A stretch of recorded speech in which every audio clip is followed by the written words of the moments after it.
Who wants to do the YouTube intro? Yeah, BR, it's my gift to you. You get to do it. It's your gift to me that I get to do it. Okay, let's see. What episode number are we on real quick? I don't wanna fucking look mid-introduction. All right, 24. What's up, guys? Welcome back to the Honored Ones podcast, the only podcast where you get the truth about JJK. We are on episode 20 now. Special episode because the guest with us. Wow. No operator, another huge fan, another great content creator in the JJK space that we have on here to talk about the series with us and specifically this chapter. Blah, blah, blah, our usual JJK spill. Do you want to introduce yourself, no operator? Let them know what you do, what you're about, why you're here, all that good stuff. Hey, everybody. I am No Operator. I do Jujutsu Kaisen content on YouTube. That's about it. I'm proud to be here. Thanks, guys, for having me. I'm excited to just talk about Jujutsu Kaisen. I'm excited to talk about how Kashimo is constantly stomping upon animal rights every single day that he's alive, and I just won't stand for it. And I'm praying for his downfall every day, and Hakari is the GOAT. We're glad to have you here. You're welcome. Obviously, that goes almost without saying, but have to. You know how it is. So this week's chapter was okay. I think we can all generally agree it's a 5 out of 10. And thanks for joining us on the Honored Ones podcast. We'll see you next week. So ignoring Creebs and No Operator, because No Operator, I said the only podcast we're objectively right. I should have said I'm objectively right, and I have two people disagreeing. No, it's fair. Kashimo probably is stepping on the toes of PETA a little bit. What he did to Panda probably wouldn't slide. However, standing Hakari is just wild. And here we have Liv with it. He's the good. Yeah, Yes, let's go. You're wild. No. Yeah, you're lucky. Listen. Look, it's like I just don't have any respect for Kashimo. I'll give him props. Like, he's like very strong, but like I don't think he has what it takes. Clearly, if he did, he would have taken Hakari out by now. Yeah. Bro said you don't got that dog in him. I'm sick. So BR, I'll explain it to you in a way that even you can understand, right? So you know how Kashimo is utter and complete fodder that is basically dog shit, right? Okay, we're on the same page, right? So imagine for a second, like Hakari was trying in this fight, right? And obviously we all know Kashimo would get low diffed. That goes without saying. However, so when Hikari said, "Oh, this is getting dangerous. I'm about to die." What do you think about that? No, that was a mistranslation. He was going to say, let me "I'm about to try." A mistranslation. Interesting. Try, not die. Interesting. I have Funny. one simple question. Did he die though? Oh, I'm not saying he did die. Let's go. Put him in his place. You get technical there. No. Listen, because I'm addressing Creams' point that Hikari is holding back, right? So I'm curious about what "this is getting dangerous, I'm about to die" means to you. What does that mean, buddy? Oof. And when Hikari is like, "You're good, Kashimo. I've never died this much in a battle." Like, what does that mean to you? So when you because here's the thing: if Hikari's getting put in a pack over and over and over and over by some trash fodder. What does that say about Hikari, man? Hikari is struggling. Trying. No, he's been pretending. Oh, You okay. You don't get the vision, BR. Let me explain. You want Tessero timing, buddy. You want some Tessero timing. Okay. I don't like it. When you play with a kid, right, and it's like a video game, you give them a dead controller so they think they're doing something. That's what Hikari is doing with Kashimo. He's like, "Oh yeah, I don't want to hurt his feelings. He's a resurrected sorcerer. He seems to be a little sensitive. Looking for Sukuna. He clearly he's really trying his best, so I'm gonna give him a fair fight. Let him feel like he's really doing something, and then bam! Hakari really is that like older brother type. Yeah. Oh, Hakari, the same Hakari who like punched a defenseless Yuji over and over, pissed. That Hakari is the type to hold back. And interesting. Now, Creeps, for the sake of the chat, right? Can you pull up the page I just sent in Discord at Hakari's face? Because that doesn't look like the face of a collected older brother. That looks like the face of somebody who just got their shit blown. You want to speak on that? Okay.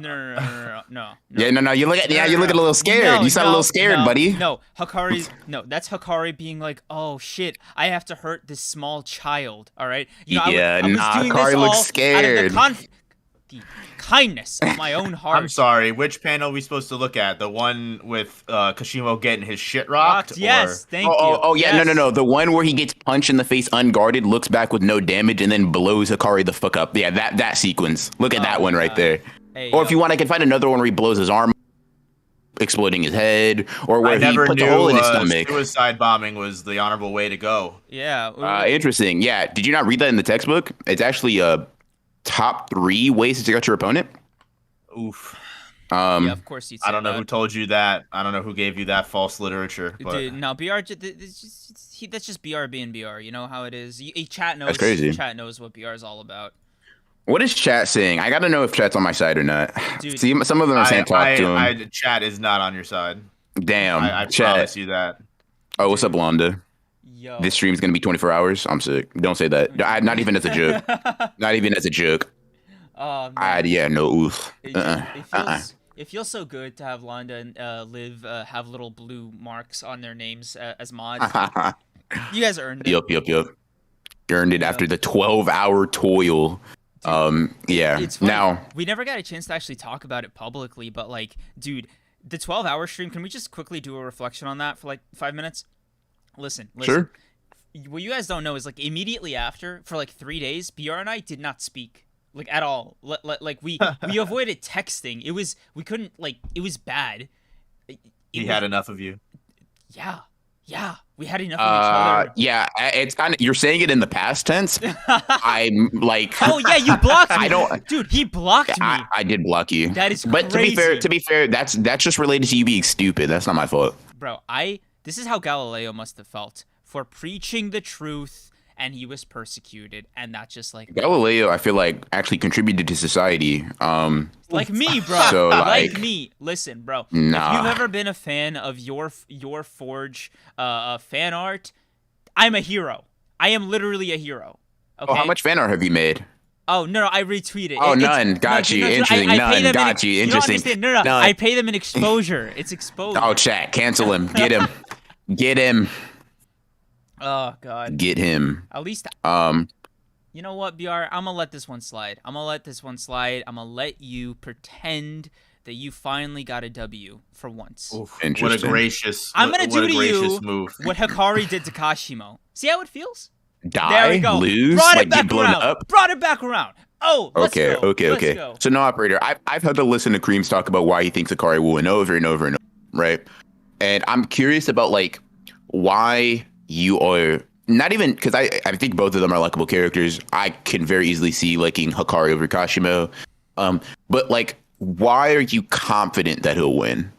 So, let me add a little bit of nuance into my take. I don't think he'll win. I think it's going to end in a draw. Okay. Interesting. I nuance. Yeah. I think they're both too important. You want to know how I think Kashimo's going to go out? This is a hot take. I think Kashimo's going to last just long enough to meet Sukuna, and Sukuna's going to fucking kill him in 3 seconds. Let's like go. It's nothing. Yes. He's going to make him so feel sick. like a loser. Let's go. Oh, no. You think so? Oh, it feels so good. I think that's I don't think Kashimo can go here, and I also think Hikari is also a little bit too see, the thing is like I do see a future where Hikari doesn't really have much narrative importance going forward, so I could technically see him actually losing, but I think it's much more likely for them to end in a tie. I don't think they'll get rid of Hikari. Okay, so how do you think a tie comes about, real quick? Fine. Okay. Maybe this nuke was the perfect way to do it. Maybe they explode and they both get knocked into 2 different areas and they're both have to recover. Right. Interesting. So hold on. There's something I really want to say. Noah, I don't know if you've heard about my theory about Kashimo finally meeting Sukuna. Do you know it, or do you want me to like quickly recap it? Let it fly. All right. Okay. So here's how it's gonna go. All right, chat. Stop me if you've heard this one before, but don't stop me. Actually, you can't stop me. So shut up and listen. So the way it's gonna work, right, is when when Kashimo finally basically scrapes by a victory with Hikari, he's gonna like eke his way into a meeting with Yuji, right? Obviously, Yuji gets folded. Even a weakened Kashimo would just absolutely demolish him. That's not even disputable. Now, wait, what did you say? Huh? Anyways, continue. Now Sukuna comes out, right? And Kashimo's like getting pumped up. He's whipping out the electricity. He's like, "Oh yeah, now Sukuna, finally our battle will be legendary." Boom! Sukuna's like, "I have no idea who you are." All Thanos like just instantly one-shots him. End of Kashimo. I don't know how I'd feel about that. Like, because the thing is, Bro, hold on. Why are you pretending this is the first time you heard it? I said it to you. Like, no, I hear it and I get it. And the thing is, every time I consider it, because it's like, no, that's a very gay way to do. Like he's done very things before. Where like a character will, I mean, like Panda's new form, for example. Panda brought out the third form, got one shot. Like it's not out of character for Gege to do this, which is why like every time you bring it up, I'm like, I get queasy. I'm like, oh no, like that. Because here's the thing, right? Chat, like I say this basically every time I talk about Kashimo. Me liking Kashimo more does not mean I have supreme confidence that he's the strongest to touch the series, right? All it means is that like I want him to be like really relevant, and I want him to beat Hakari so he can go on and fight Sukuna. And like, do I think he's going to beat Sukuna? Probably fucking not. However, I want him to. I mean, even if it's like they like in this explosion, they fucking like they get out of each other's. I want him to like, because like here's the thing: if Sukuna like one shots him, what that means is you're saying Kashimo's like weaker than Jogo, and I'm like, that's crazy. That's so wild. I don't know how. I don't know about that. No, like, how do you get there? Well, what if Sukuna dismisses Kashimo as some weakling fodder that he one shot?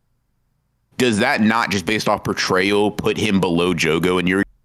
Not necessarily. At least not. I'll answer because okay. I would imagine that I would imagine that Sukuna that does that would be far enough along where they would be a 20-finger Sukuna, and in which case, so then no, I would have no problem with that. So I was assuming Kashimo's fighting this Sukuna, like he finds him.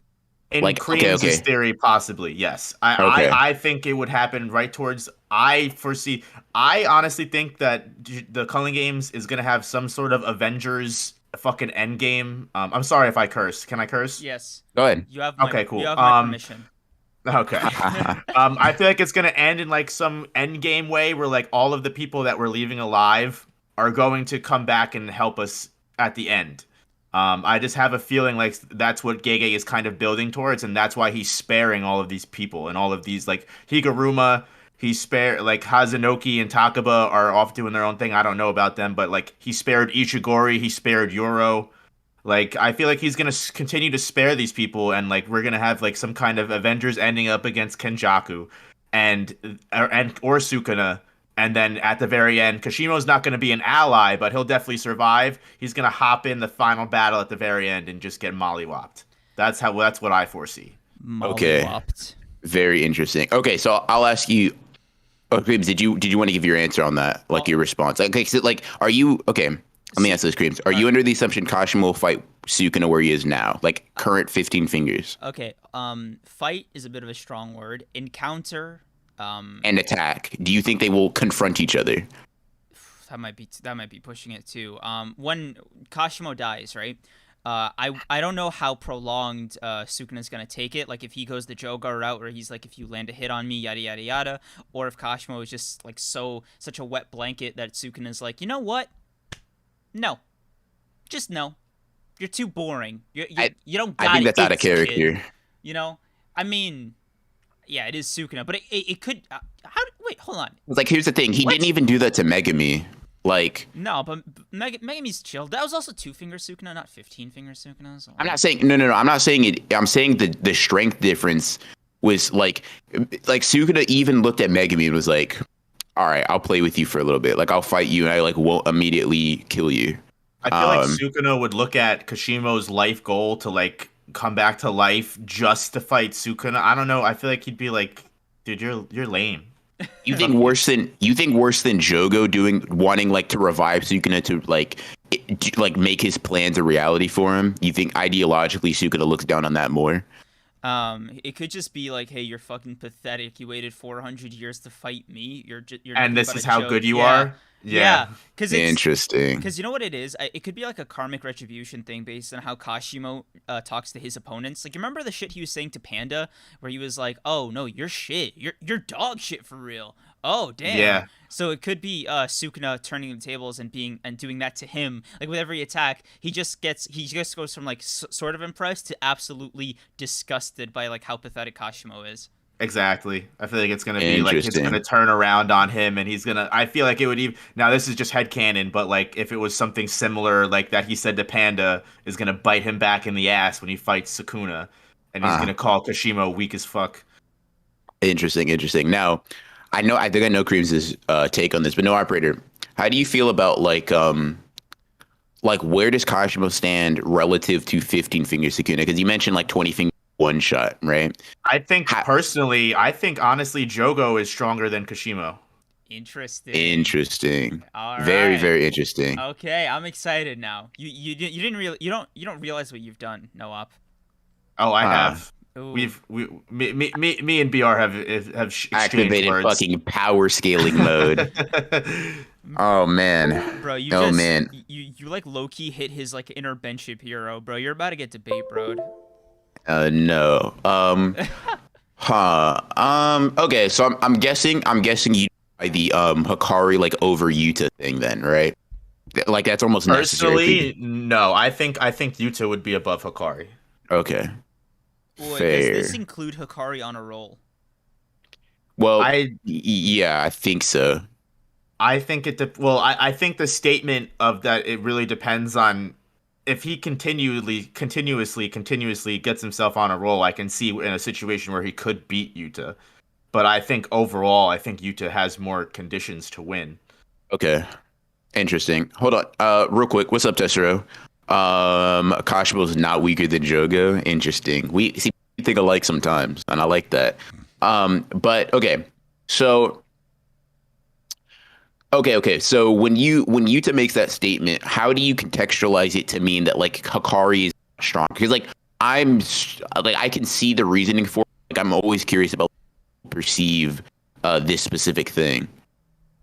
Well, like I said, I don't necessarily think it's a way of like Hakari is stronger. I think there is a situation where Hakari could get on a roll, or in a way of Hakari could get a roll followed up by another, as we've seen him fight Kashimo, where he can continuously get a roll, and eventually, if he's able to get one over on Yuta, I'm not saying that it would happen. I think it would be very, very. Let's put it in percentage. I think Yuta wins 95% of the time, maybe 90. Okay. Interesting. I'm not mad at it because I think as I've seen Hakari fight, I'm like, recontextualize Hakari, like. And it's so weird that I'm saying like he's not that hard when like he's punching shipping containers. However, it's like I don't know. Is he hitting hard enough to like damage Yuta? I don't know. I've kind of been thinking. I've been going back and forth on that because like on one hand, Yuta's like to imply that like he's in this similar realm of strength or maybe even like stronger. And like obviously there's been a lot of narrative hype. Gojo's like Yuta and him are like already on their ways to surpass me. So there's a lot of like narrative backing Hakari being in that general tier. But I guess I'll just ask this then. Where would you place Hakari in like your vague JJK like power ranking? Like who is he generally above and who is he like generally right below for you? That's a tough question to ask right off the bat. Or answer, I guess. Yeah. Off the bat. I just did a tier list yesterday, but it was for curse technique. It wasn't specifically for power scaling, and I had Hakari sitting at the very top of A, right in the cusp of going into S. And I had Yuta's ability. I had Yuta's copy ability as the strongest in the verse. Really? That was my that was my take. Even with the potential that it has the condition now of like consuming a body part.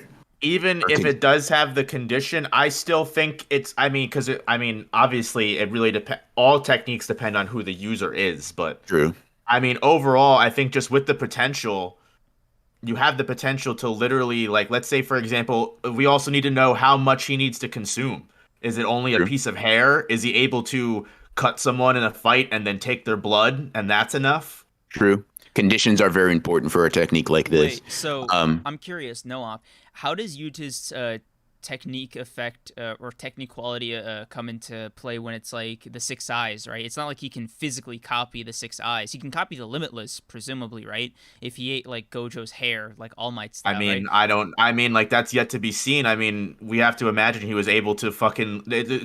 It'd be one thing if he was still using the microphone for curse speech, but the last time we saw him pull it out, he literally got the tattoos literally put on him when he copied it for that time. Yeah, but like what? So is it really that out of the question that he'd be able to change to? I'm not gonna die on this hill because that's not my take. Where I'm gonna say that Yuta can just copy the 6 eyes and limitless and just be OP God, but.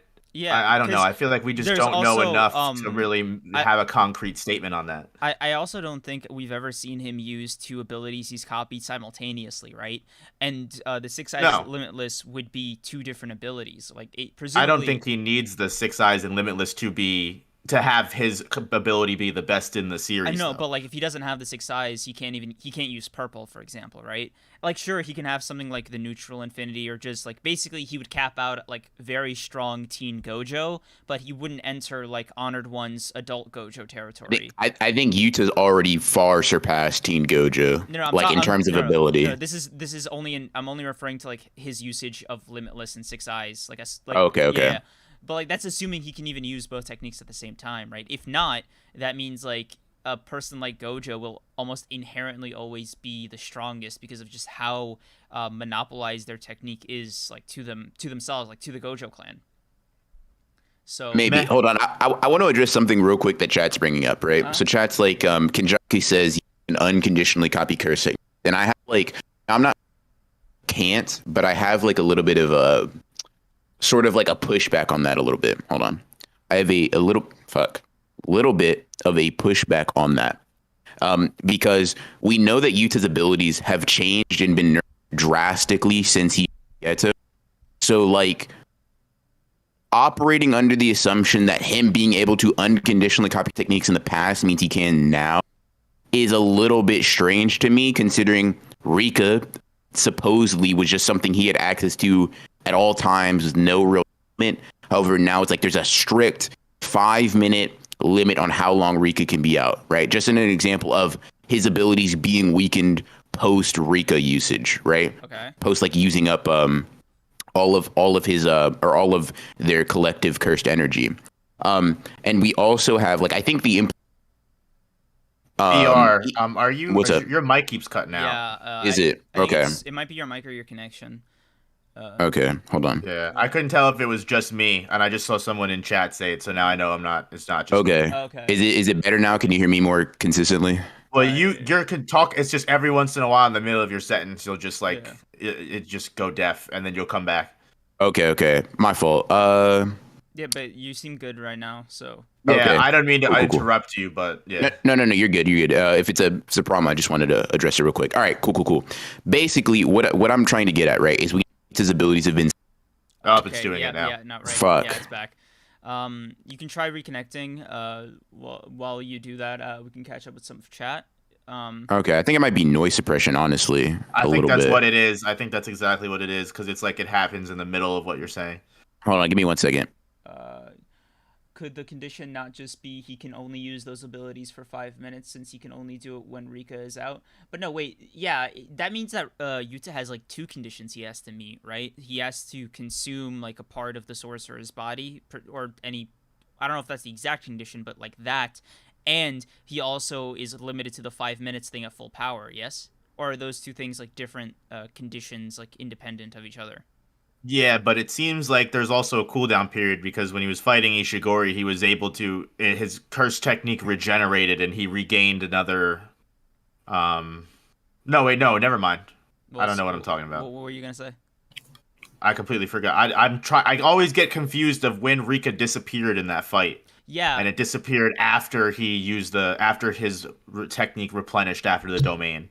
He still had Rika available at that time. You know what though? I kind of like how Gege portrayed Yuta in that fight because it always seemed like he was not giving it 100% of his effort at any point. Like it always seemed like he was very much like giving it like a good college try, but never to the point where he was actually exerting himself. You know. So I don't know. Little detail that I fawned over.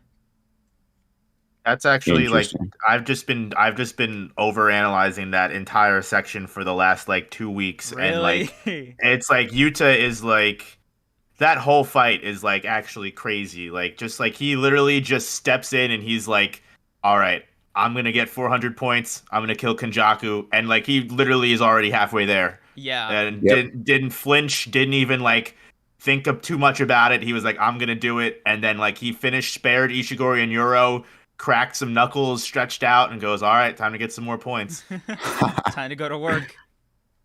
Yeah. Better now? Can you guys hear me? Yes. Cool. Everything? Yes. All right. Cool. Okay. So I kind of caught either the beginning or the tail end of you talking about conditions.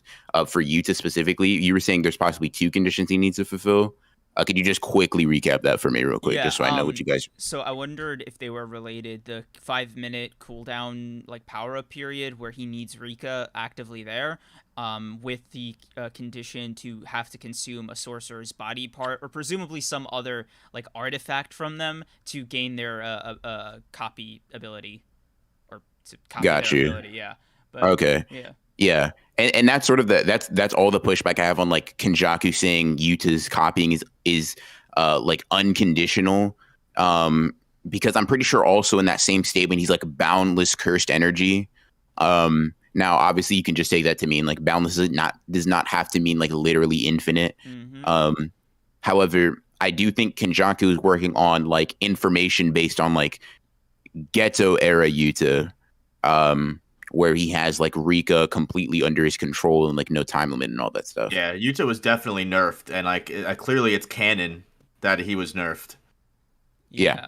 So I'm wondering, right, when they were like he regained his special grade status after only 3 months, do you guys think there's like a minimum cutoff to be considered special grade? Like, is there some kind of like common feat, like to channel, One Piece for a second, to be considered like Yonko level unofficially? You have to do something like split the sky when you clash with another Yonko. It's so funny you asked that because me and Broken Ronian have literally had this discussion before. Yeah. Really? Okay. Yeah. So what do you guys think? Honestly, special grade is such like it is. I don't think it conforms really to the same sort of like style of ranking. There's 2 special grades though. There's the special grades for curses and special grades for sorcerers because the scales are different. Special grade sorcerers. I mean, so I don't even think a special grade sorcerer necessarily has to be able to like individually and the spur of the moment be able to take on special grade curses. Like them pushing for Yaga to be a special grade, for example, shows that simply isn't the case. You can be a special grade based purely off of like potential to do harm over time. Okay. I do think there's probably like a general idea of like they transcend most of what like our current fighters or sorcerers can do, or they just pose a particular danger. So what my guess would be is how Yuta got back that special grade title is if he lost Rika and he recreated her in those 3 months, as soon as she was back, they were like, okay, he's a special grade again. Because keep in mind, Yuta was a special grade purely off of like having Rika when he first joined Jujutsu Tech. Right. Like he had no fight. He had no hands whatsoever himself. Right. No ability to control Rika, just Rika alone, her existence got him special grade. So I don't think it'd be weird to say that, okay, when Rika, like if he reconstructed her and let's say it took 3 months to reconstruct her and everything, then they'd be like, okay, you're back on the list. You're very dangerous. We cannot fuck with you anymore. Like any sort of like potential fodder we might have classified you as just went out the window as soon as this Queen of Curses level entity came back. And the thing is, we know that they shouldn't know the limitations on it either. So they might even just assume it is just Rika in her entirety because we know they don't know that he can like output reverse curse energy. Like they simply don't know the full extent of his abilities, which might also mean they don't know the limitations of his abilities as well. Okay, so you think it like special grade, like just getting that designation has to do with something like, uh, oh, like how you enter Squad Zero in Bleach, where it's based off of like your, impact as like a as like what do you contribute to the world, or change it. That's an Yeah. interesting way of looking at it. I like that. Yeah. Yeah. I think it's how much danger do you present to us if you turn? I think that might be and they just like, okay, because we look at the commonality. The only one we don't know about is like, I think Yuki, because we don't know why the fuck. I mean, it could be based purely on power. It could be based on like knowledge. The Yeah. OG. Yeah. Like I think, but like, okay, if like Kenjaku was a sorcerer, right, he'd be special grade purely based off of like experience, right? Like, yeah. Because it's and hard. He's also the second best barrier user in the verse. Yeah. Like things like that. But like, any other of the special grades would probably kill him one-on-one with like minimal effort. So, yeah, and see, that's like where kind of like I disagree on that, because I was like, oh my god, Roni, and I think I somehow think we've like come into agreement on this. Just listening to you hear that, I was like, okay, actually that sounds kind of like what I would say. But like what I disagree with is, I think to make Creams, to your point of Kenjaku, I just don't necessarily think so, because like you had people like now Obito, who was listed as one of the fastest sorcerers in the verse, but he wasn't even deemed special grade. Yeah, but no, are we talking about vanilla Kenjaku, just the brain, or in Geto's body post consuming Mahito, like the whole shebang? I think he would, if we're talking about Kenjaku in Geto's body, he's special grade just off of being in Geto's body. Yeah, exactly. In my opinion. I wouldn't consider him the special grade. I would consider him just being in Geto's body, and like especially with Mahito, right? Like that obviously gives him a boost. Yeah, he is idle transfiguration. Yeah. Like that, those two things combine. Like, okay, just give Geto an already special grade, idle transfiguration, and yeah, he's still special grade. Okay, so you think it's based, like, Kenjaku's power is basically proportional to the host body he's using? Yeah. Yes. Do you give no other boost to him being the one behind the wheel? I don't think so, because at least based on like the little bit of information we have with his little flashback with Kashimo, he acknowledges that certain bodies he steals are just not suited for combat, like just in general. Okay. I think he's more focused on that intellectual, that like political gain. Like he's like more of that kind of character where he sits in the background and has everyone else do the fighting for him, as we've even seen in the Shibuya incident. So I have an interesting question for you guys then. Do you think that Kenjaku, the whole the technique works based on your interpretation of it thing? Do you think that by inhabiting a new body and just changing who's behind the wheel, he can then add his own interpretations to a technique and therefore evolve it? From what the original user originally had, like for example, if Nobara if like Nobara's cursed straw technique, right, the fact that she interpreted it to have an effect on the soul meant that it had an effect on the soul. If Kenjaku took her body, right, and he just didn't have that interpretation, would it still work? Would that thing be gone, or would it be like he just has to have a completely different belief to achieve a totally different effect? I think so my thoughts on it are, I think like you can definitely add limitations to your own ability via interpretation. Like, for example, Megumi like not even thinking to use shadows just as like things to hold things for him until Sukuna mentions it is like a limitation that he himself like mentally placed because he didn't fully like grasp the ability of his technique. Now, I don't know if he can like add stipulations in the sense that like, oh, there is like I don't know. It's kind of iffy. It's kind of iffy for me. Maybe, for example, like let's say, in one sense, let's say with blood manipulation, like if he was to go into and take the body of someone like maybe Noritoshi Kamo, ironically, and if he was to take his, and like he already inheriting a body that had blood manipulation, knew more about the technique and knew more like attacks or like abilities of the technique than Noritoshi did himself, I feel like he'd still be able to use that advanced form of technique even though Noritoshi wasn't capable of it before. But I think it's solely based on his own knowledge completely. So you think you can only use the technique to its fullest extent, not add additional abilities based on your interpretation? Yeah, I mean, unless that additional ability was like something that was feasible with the technique, I don't think he'd be able to just like create a whole new form of it. But like, Yeah. Okay. Yeah, okay. I'm down with that. I was just curious, like, if maybe like what do you think Kenjaku's innate technique is, right? Aside from just like the body swapping, like, one, does he have to fulfill any conditions? Two, does he have reverse curse technique just on his own? Because like Geto's body was a wreck, right, when he was killed by Gojo. Like from what I remember, he was like missing an arm or something, and Yeah, you, half of his body was like kind of he blown got off. yeah. Obitoed. So like I'm wondering, right, like what really is like the hard limitation? Because I remember Gege said in an interview once or something that like the only two people's bodies he couldn't control or couldn't use were Gojo's and Toji's. And Gojo's is kind of self-explanatory. Gojo's basically a walking god. Kenjaku could never, right?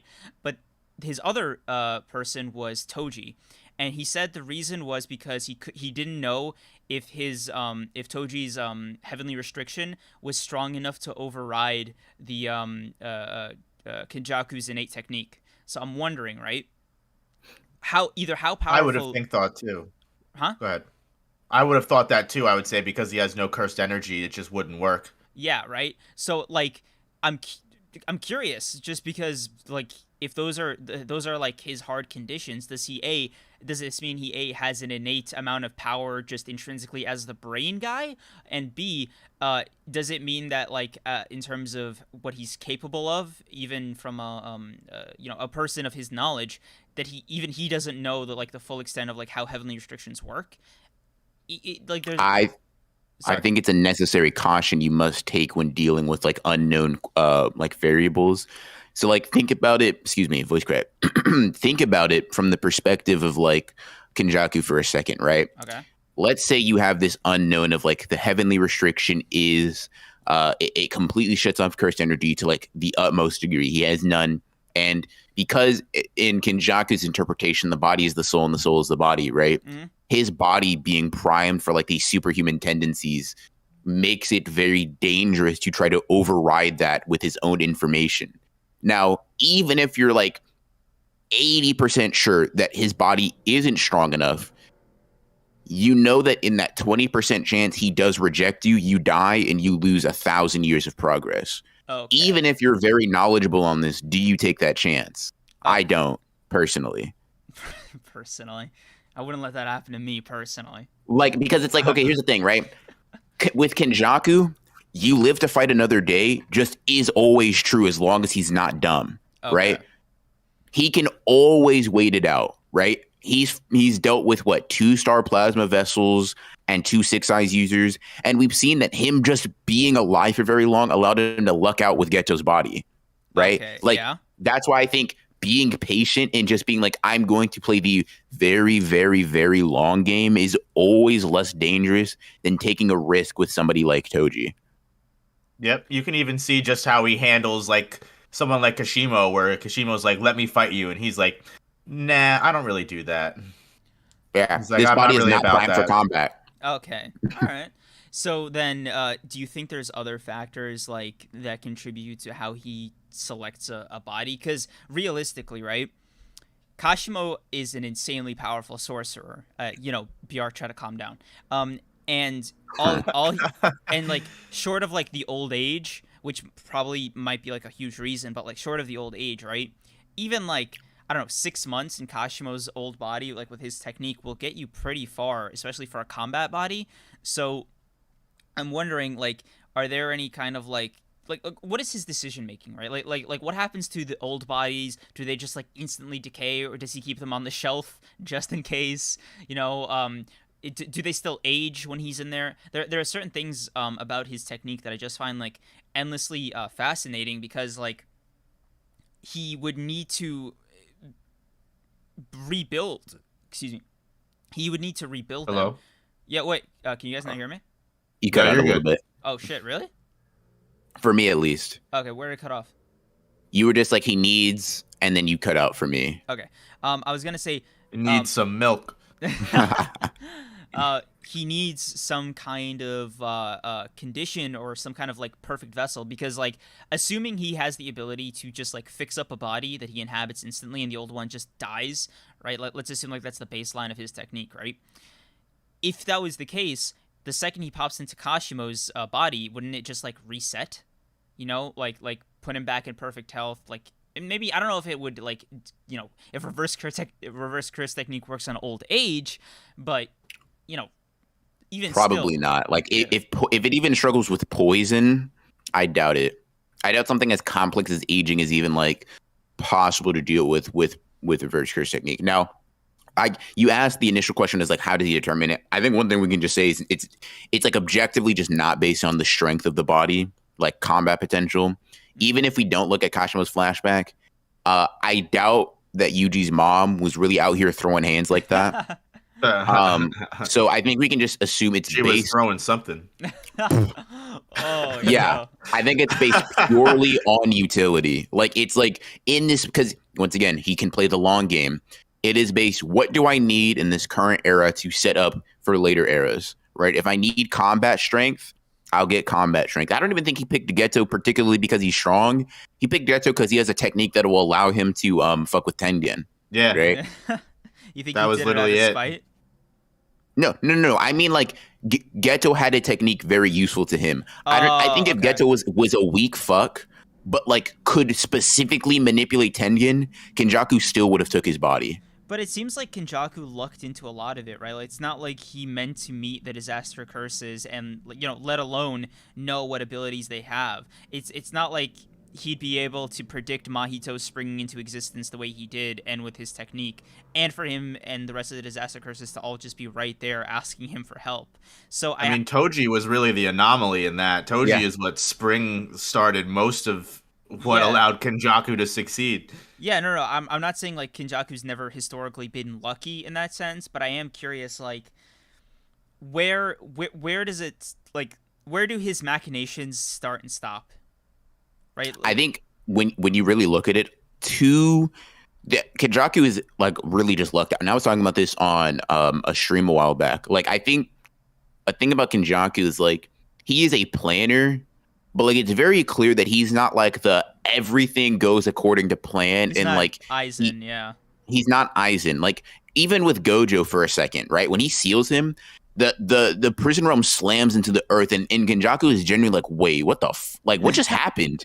And he's like, oh, okay, it's adjusting to him, right? Mm-hmm. That's not like I feel like I think Kenjaku is a product of living a long ass time, and when you live a long ass time and have all this time to mull over your thoughts and get lucky, your plans will come to fruition. Because like Gojo altered the balance of the world. Like since he was born, curses necessarily had to get stronger to balance it out. And then Toji broke away from curse energy just conceptually and fucked everything up for Gojo and everybody else. But Kenjaku's like, oh shit, that's a gimme. Like that's you literally just handed me like 90% of my plans, or at least 90% of the plans he's shown thus far.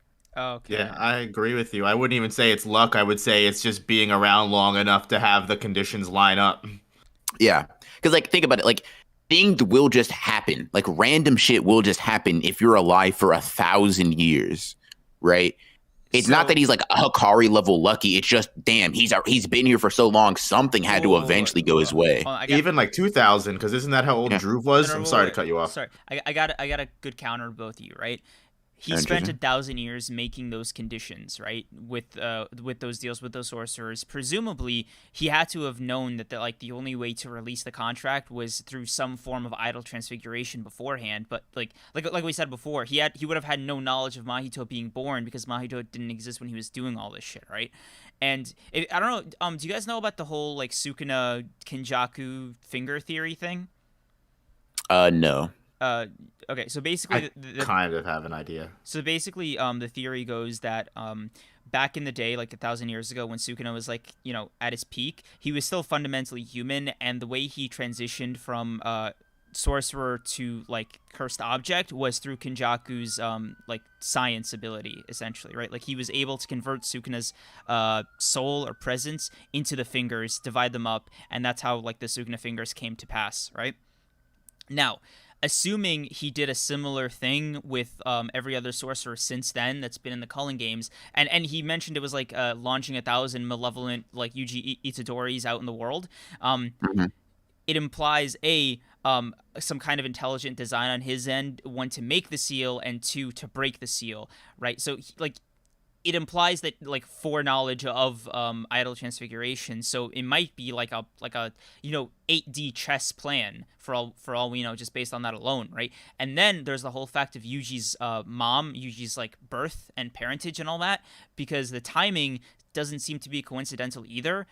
Like Yuji and Megumi and all this stuff like happened to, and Gojo's birth seemingly, right, all kind of happened within like a 30-year period of each other, right? Like even Gojo says it himself, right? Like the wave of power the higher ups held back this whole time is like coming back to bite them. Yuta's appearance, Sukuna's vessel, all this stuff happening in the way it's happening seems to be like half of it seems to be like Kenjaku's doing, and half of it seems to just be like karma from the conservatives that also just happen to benefit Kenjaku. But like I do think like he does deserve a fair bit more credit in terms of just like how much foreknowledge he has of all these events and all these things going down in the way like that works out for him perfectly. He's never once been like shaken, which I find just insane, considering like whenever something doesn't go according to plan, like BR said with the prison realm and Gojo it needing to take a while to process Gojo. It's such an interesting thing because like he's not bothered by it. He's not like, oh my god, this isn't going according to plan, and like freaking out. He's just there patiently waiting. He's just, it's he has like this almost like sense of like, oh yeah, everything's gonna work out for me. It's like who's gonna stop me now, so it's not like I think Kenjaku does deserve a bit more credit in that respect, and I just wanted to throw it out there. Yeah. Okay. Nobara, do you want to give your thoughts on what he said? Any if you have any differences in opinions or pushbacks? Well, I mean, I subscribe to the theory that things like idol transfiguration, I mean, who's to say that was like, not maybe Mahito, but who's to say that was the first incarnation of idol transfiguration? Like, I subscribe to the fact that certain techniques may just be constantly born and then reincarnated. Yeah. Okay. I would agree. So what do you guys think of the Sukuna like grave wax finger theory with Kenjaku? I think it's likely. I think it makes sense. I mean, like, I don't know. I would say it's likely. Yeah, I would definitely say it's a possibility on there. I just kind of like, there's just such little about Sukuna and like how that came to pass that we know. It's not to say that it's not likely. It's just like I'm just like, oh, it's definitely possible. Like the things line up. It's plausible. It's just very interesting that like Urame, like just their character, I guess, is like interesting just because. I mean, they have that relationship with Sukuna, but they're also plotting with Kenjaku in the background at the same time. I mean, they're definitely related, Sukuna and Kenjaku. They definitely know about each other, or if they're not in cahoots, they're definitely aware of each other's different plans. Yeah. Now, this comes into like a character thing. Do you think Sukuna works in cahoots with anybody? Yeah, like, do you think I was gonna say, like anybody that's not immediately subservient to him in the way that Urame is, the ice sorcerer. So it would be like, it would need to be a situation where Kenjaku has something to offer him that Sukuna 100%. doesn't like immediately just kill him for even like deigning to ask him or like present the offer in the same way the smartphone girls did. There's clearly something that he's able to get out of it. 100%. Yeah. I mean, he is like very like, I walk my own path and I'm not going to be friends with anybody. But at the same time, I mean, if someone's like Kenjaku is smart enough to present him with an opportunity that he 100% benefits from and he doesn't see any net losses from, I mean, he's smart enough to take that opportunity and listen to someone that he thinks is willing to give him the good gospel. The good gospel. The good word of Kenjaku. I like that. The word of Kenjaku. Just for fun, assuming Kenjaku wins in that situation, it's JJK. It's a reasonable assumption to think the villain would win in his arc, and like the heroes die. But I'm curious, what do you guys think is like the ultimate form of evolution that Kenjaku's like been waiting to 1,000 years to see? Like just if we're speculating for fun. Like, what do you think that looks like? For starters, I definitely think Kenjaku will succeed, in my personal opinion. The Culling Games will fail? Question No, mark? no, 100%. I definitely think Kenjaku will absorb Tengen. I think they're gonna have to figure everything out afterwards. What about you, BR? So, okay, so the thing is, if I'm like understanding what absorbing Tengen means correctly, absorbing Tengen means they like lose full stop. The story ends, like everybody doesn't necessarily die, but isn't like if Kenjaku like fuses with Tengen and like brings down the barriers between like all of humanity, they just fuse into this one entity.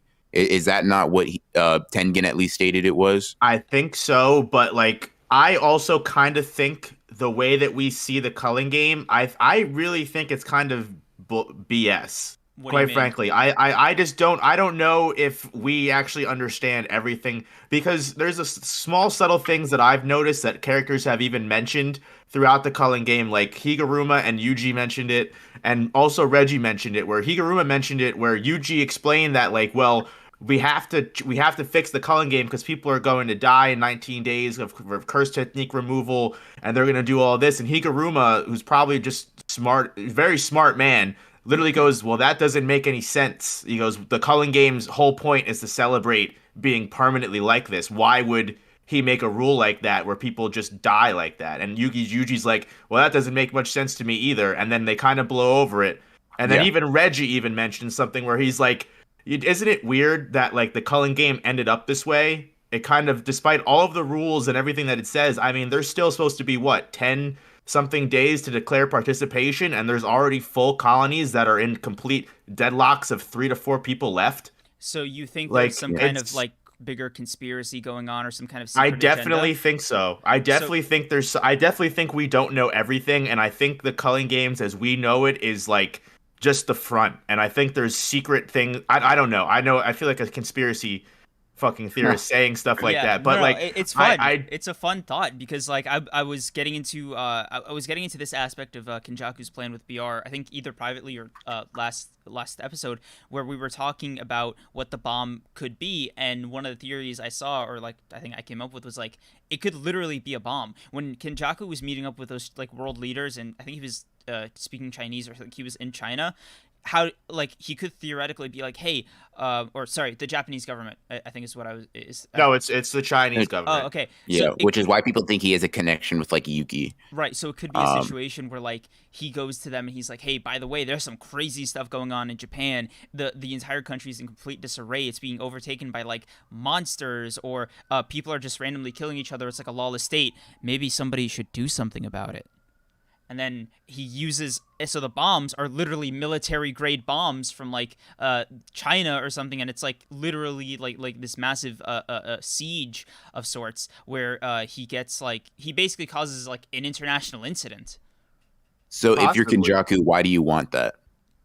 Kill everybody, get the jujutsu juice. Because like all you need is dead bodies, right? Like you just need the cursed energy from like the players dying to like power the Culling Games, right? It doesn't necessarily have to be like a whole thing where he has to personally go and kill every single straggler by himself. Let me ask you this then: if that was the case, why couldn't he not just use Idol Transfiguration to set up the Culling Games and then kill everybody? Not named Yuji. Because he's not the game master. That was like one of the conditions he has to like abide by. So he has to like do a workaround. Well, he's not the game master, but he's a participant, right? Right.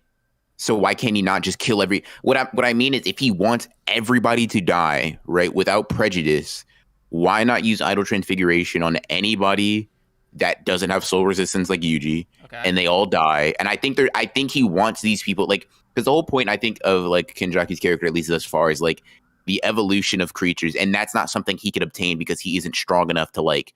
He's like, I can't make anything that like exceeds my own potential, right? That's like a big point in his whole speech. He's like, the reason the Culling Games exist, as far as I'm aware, is chaos, right? Just fighting will force evolution in people that have the potential to evolve. I think if he like nukes that, essentially, that is almost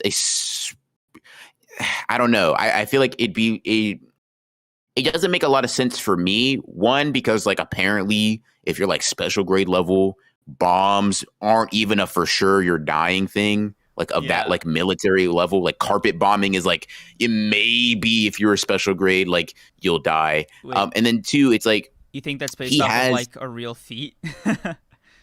I think it's probably just like about because they're just like if we assume that curses can be damaged by like regular like mortal abilities or like weaponry, I imagine they're just testing, or they like have knowledge of the output of a sorcerer, and they're just like, all right, what does that convert to normally? Okay. I think it's a lot more likely that he wants to break Tengen's barrier and spread jujutsu throughout the world, rather than keep everything inside. Because they've also made that big point where Tengen basically is the reason why Japan is as cursed energy filled and has as many sorcerers as it does, even though there are sorcerers all across internationally, like low Miguel. Scale.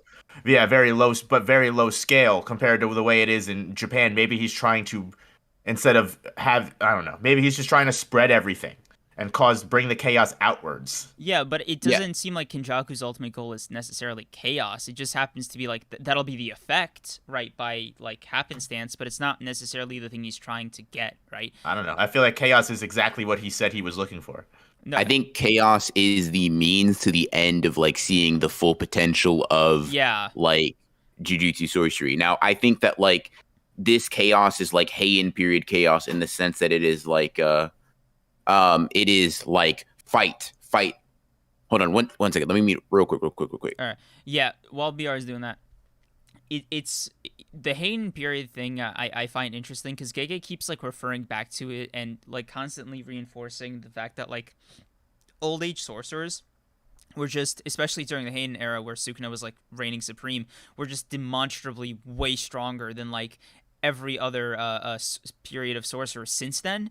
So I'm wondering if he's like building to a particular like point with that, if he's gonna be like, oh yeah, and like eventually all these people were like subservient to Sukuna or some crazy twist like that, you know, and it's like, oh shit, third arc, Sukuna's the main villain, his army's back or something like that. It seems a little generic, I grant you. It doesn't really seem like, you know, JJK or even like Sukuna, if we're being honest, but it does make me wonder, right, like what exactly is Kenjaku failing or succeeding, right? It doesn't change the fact that like Sukuna's still there.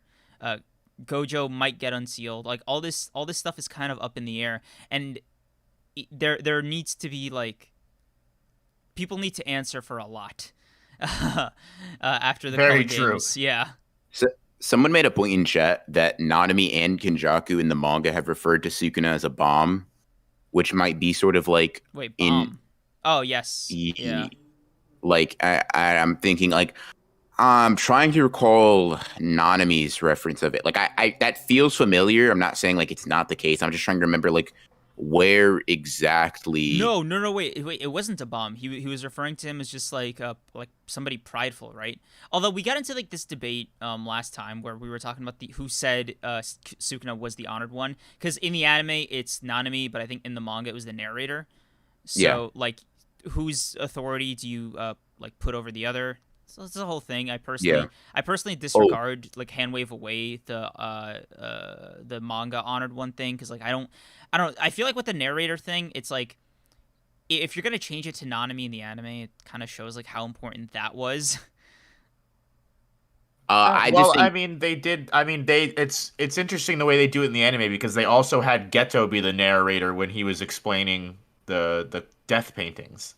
So I think that just might be, they might just say, hey, but it was revealed that like he was using the body of Noritoshi Keimo, right? So like it kind of looped back around in a sense where it wasn't like totally like the choice to make Kenjaku be the one to say that wasn't completely arbitrary.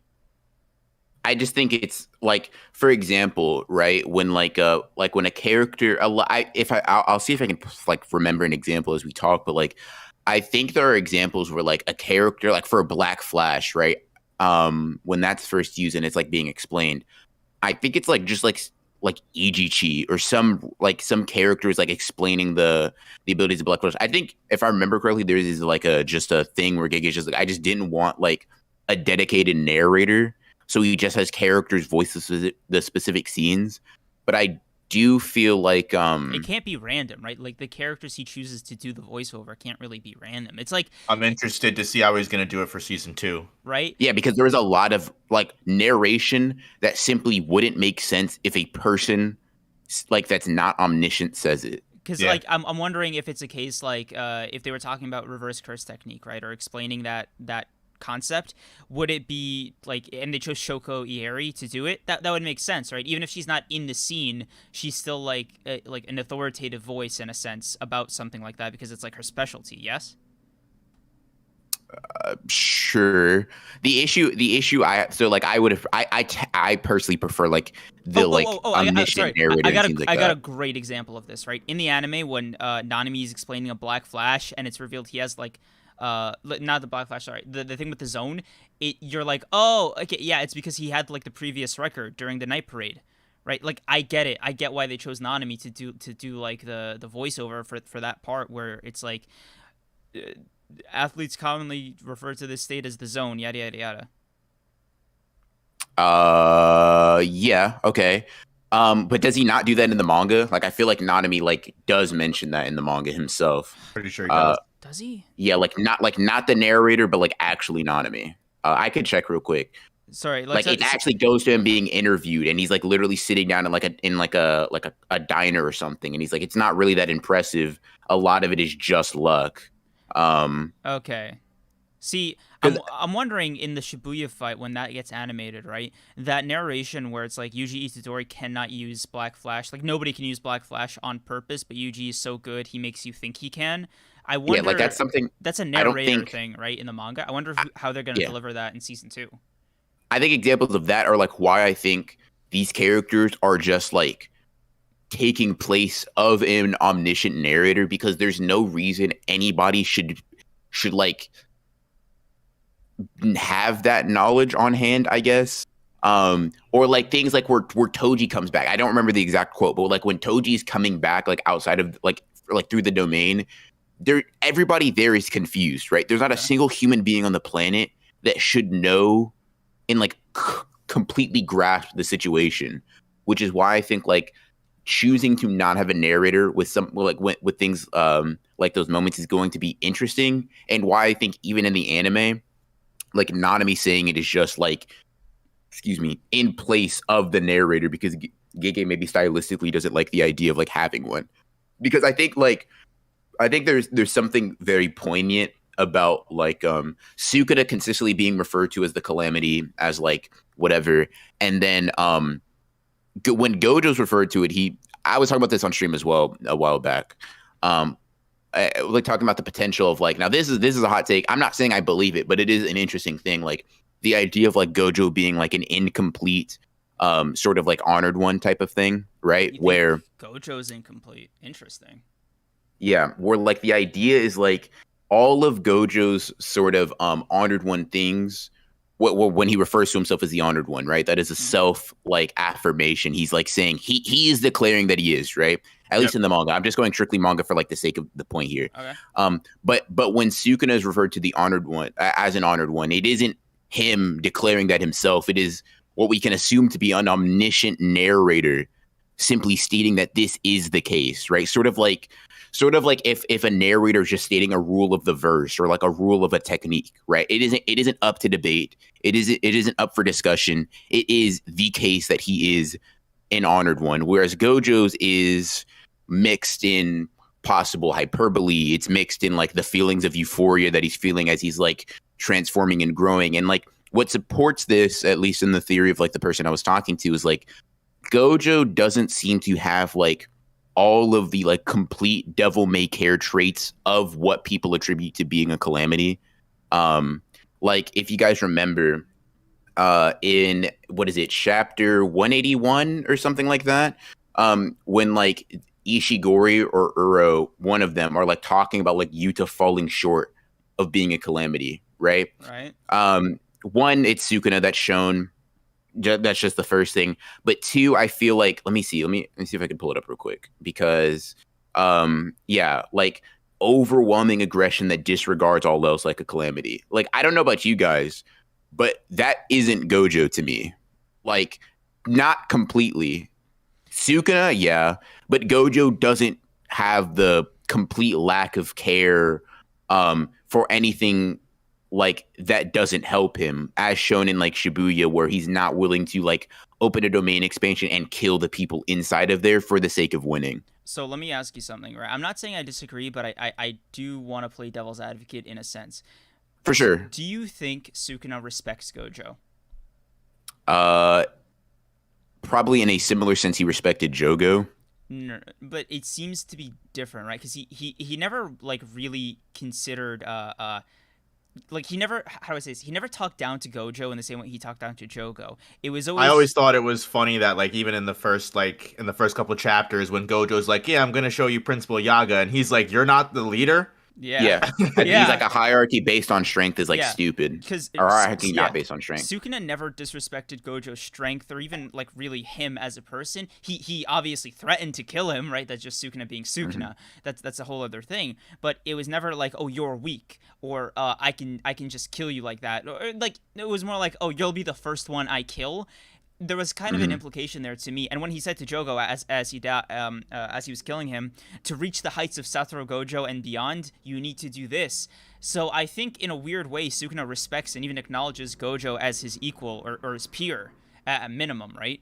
And as far as his strength is concerned, and in my opinion, when it comes to like Gojo with the honored one status, I would actually argue that I feel like Gojo does have that in him. He just chooses not to indulge in it. When it comes, and I draw personally back to the scene where Rico's dead, and he's holding Rico's dead body, and he's like, Suguru, we can kill all of these people. Yeah. I can do it. I can literally murder every single one of these people, but he chooses not to. He can literally take over. I'm sorry. He can take over literally anytime he wants to, but he focuses his energy into raising the new generation, because he knows that even if he did take the full honored one status, burned everything to the ground, and grabbed everything he could, new people would just replace the people that he took down. And that's his whole thing, is he would rather spend his time training and teaching the new generation to make a better world than do that himself. Okay, I completely agree, 100%. Like, I don't disagree with like that being Gojo's character. What I'll respond to is this, right? Do you think in the same situation of like, do you think Sukuna would ask Geto if he should kill everyone there if he felt like it? Is that a question Sukuna asks in your opinion? No, but in Gojo's defense, right, that was him fresh off of unlocking this new level, right? Sukuna's had like multiple, hundreds of years of experience, and we don't know what Sukuna was like right off the rip. We just kind of don't know Sukuna's past. Yeah, I mean, Geto at that point was his best friend, the one thing that was probably keeping him tethered to reality at that point. Yeah. So it makes sense that he would look at the last lifeline that he has and ask for like, okay, like, should I step off this edge? I mean, and like, yeah, we don't know at that point when Sukuna did achieve the ascension, we don't even know what that was like. Who's to say Sukuna never had a friend? We assume that the way he is now, that he doesn't need friends, he doesn't need allies. We assume this is the way he's always been, but we don't know. Oh, okay. So the point I was getting at when I asked that question is this, right? In my opinion, that is the most unhinged Gojo has ever been. That is the closest to being a calamity he's ever been. So like when I asked, do you think Sukuna would ask that question? I asked it because I think that is the closest to like a non-caring, like not necessarily rageful, because I wouldn't consider Sukuna like angry. Would he ask for that reassurance, or would he just do it? And I think Gojo has only gotten tamer since then. Like, I think Gojo, generally speaking, and it's wild because Gojo, like, in Shibuya shows off, like, some pretty feral traits. But I think, like, Gojo now, and now maybe post-sealing, the conversation will change. But Gojo, like, as far as we've seen him, would not ask that question of anybody anymore, right? But what I'm getting at is, like, okay, so to bring it back to something we were talking about earlier, it's a little bit back to the narration thing. We were asking, like, does Sukuna respect Gojo? Okay. Depending on where you stand on this, right?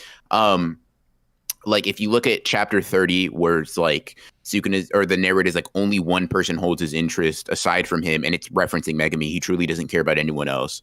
I would take that to be like, that probably means that like he just acknowledges Gojo as the strongest opponent alive now for sure. But like it seems to be the case that he doesn't have a like lingering interest or like a lot of respect for him necessarily in the sense that like I mean, to be blunt here, Sukuna isn't battle crazed. Like as weird as it may seem, right? He's not necessarily a character who hungers for fighting or battle in the traditional like Kashimo sense. He's a guy who is a sadist, right? He doesn't like get like a big kick out of having a fair fight. Like any kind of physical altercation he's ever had has always just been him being like very common focused, yes, but also straight up trying to inflict the most amount of pain and suffering upon the person he's fighting or torturing, right? I kind of disagree a bit. Like Sukuna actually seems like not battle crazed in the sense that he's just like a fucking meathead that only knows like punch, punch, kick, kick. To me, he seems like a very intelligent, like battle hungry type of person in the sense that like, or like not necessarily battle hungry, but like hungry for like interest and enjoyment, that type of thing, right? Obviously existing for your own leisure would imply that. I think that him being interested in Megumi, but not Gojo, would imply that like Megumi either offers some like potential that Gojo doesn't, or Gojo cannot interest him in any way, including combat. That's my interpretation. Like to Sukuna, like he has because he obviously Sukuna's whole thought is I respect people based on their strength, or like the hierarchy should be based on their strength. Right. I think Sukuna could simultaneously acknowledge that Gojo would be very high in the pecking order if he didn't exist. Like while also being like on a day-to-day basis, I don't think about you because you are not that relevant to me. Okay. I guess it really comes down to your so I have two things. Okay. Don't let me forget the second one. Okay. So the first thing is like, I guess to go back to your point about like going back to that panel on 181 of like Euro mentioning how an overwhelming aggression, selfishness, and even back in Volume 0, Geto even says self-indulgence is the best thing a sorcerer can do for themselves. For growth. And I think it really comes down to what your interpretation of selfish really comes down to. Because, like, for example, if you look at someone like Gojo, someone who really carves his own path, clearly marches to the beat of his own drum. He literally doesn't give a fuck about the higher-ups. He doesn't care what any of them say. His selfishness, I think, in a way, is him going, okay, this is what I'm going to do, and I'm going to carve this path, and I'm not going to let anything stand in my way of carving that path. I'm not going to let the higher up stand in that way. I'm not going to let society stand in that way. And in a sense, I think that is him realizing his selfishness. Maybe it's in a completely different way. It may not be as violent or as dark as overwhelming aggression or how Euro makes it sound, but I definitely think you can achieve a level of self-indulgence and achieve a level of selfishness that doesn't always necessarily have to be negative. Okay.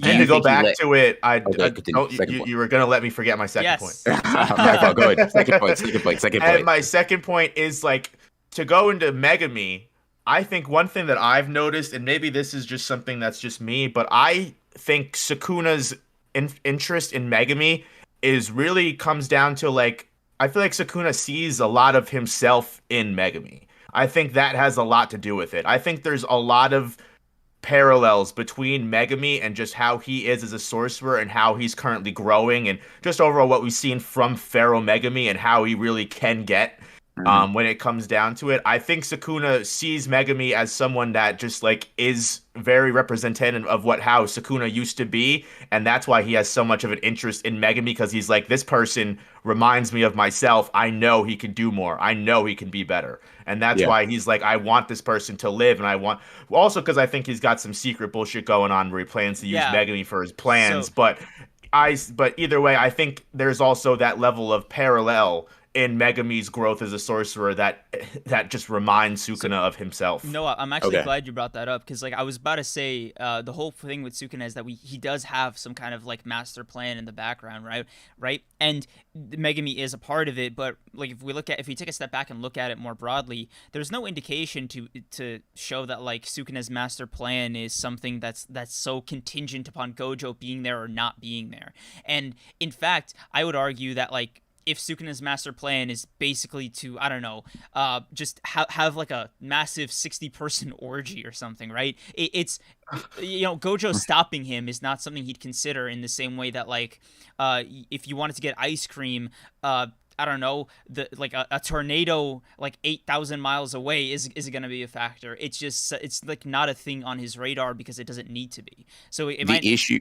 Okay, go ahead. Sorry. So it might just be a plan that like doesn't necessitate any kind of like further planning. Like Kenjaku's plan was heavily dependent on Gojo not being there, right? Like it was literally impossible for Kenjaku to take any action with Gojo still being like alive and or like just being active, right? That's why you have to seal him.